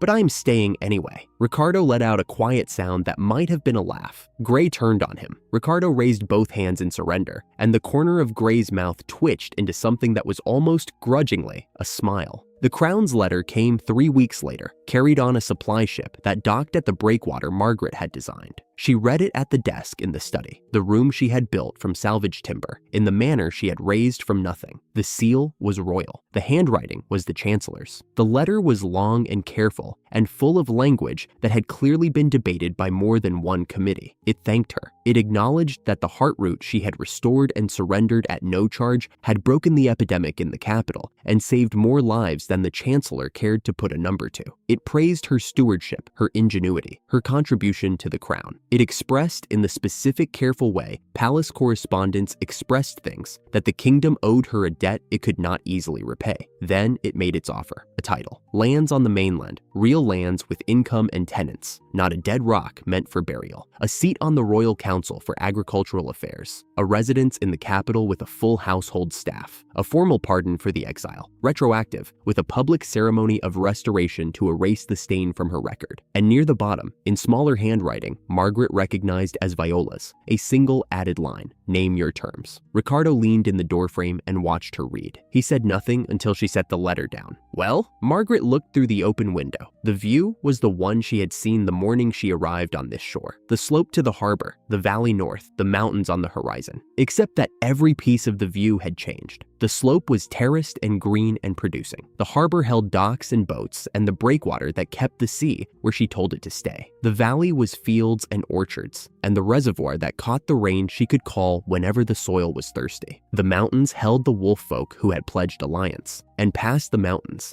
deep in the regrowing grove, the spirit pulsed with steady green light, the heartbeat of an island she had brought back from the dead. All of it raised from nothing, all of it hers. "I am keeping this," she said. Ricardo smiled. He had known before she broke the seal. She wrote her reply that afternoon. It was shorter than the Chancellor's by a considerable margin. She thanked the Crown for its recognition. She accepted the formal pardon because her name deserved to be clean. The record would say what the truth always said. She had done nothing wrong. The charge was a lie. The exile was unjust, and the woman who engineered it had answered for it on this very island by the gardener she scorned. She declined the title, the mainland lands, the council seat, and the capital residence. She asked for 3 things. First, Est Island recognized as a self-governing territory under her stewardship, exempt from any future recall. Second, the wolf folk of the Northern Ridge recognized as lawful residents under full crown standing, removable by no authority without her consent. Third, the trade route she had built to remain open and free of interference by the crown or its agents. She signed the letter. She sealed it with wax from a candle Ricardo lit without being asked. She handed it to the ship's captain heading east. Viola's reply reached the island before the official one did. 2 lines in the princess's own hand. "I expected nothing less." Granted, the island did not hold a celebration. That was not how its people were built. Not the exiles, not the converts, not the wolf folk, not the Trents. Every one of them had arrived here by being discarded or overlooked or betrayed. And not one of them did anything loudly when they could do it well and quietly instead. But on the evening the official reply came, the crown seal and the 3 terms granted, and the kingdom's debt to a dead island written into law, the people of Est Island gathered in the garden behind the manor without anyone calling them there. Carmilla brought wine she had bought with her own wages from the last supply ship. Marcus brought chairs, went back for more, and eventually gave up and laid planks across sawhorses. Ricardo brought his violin.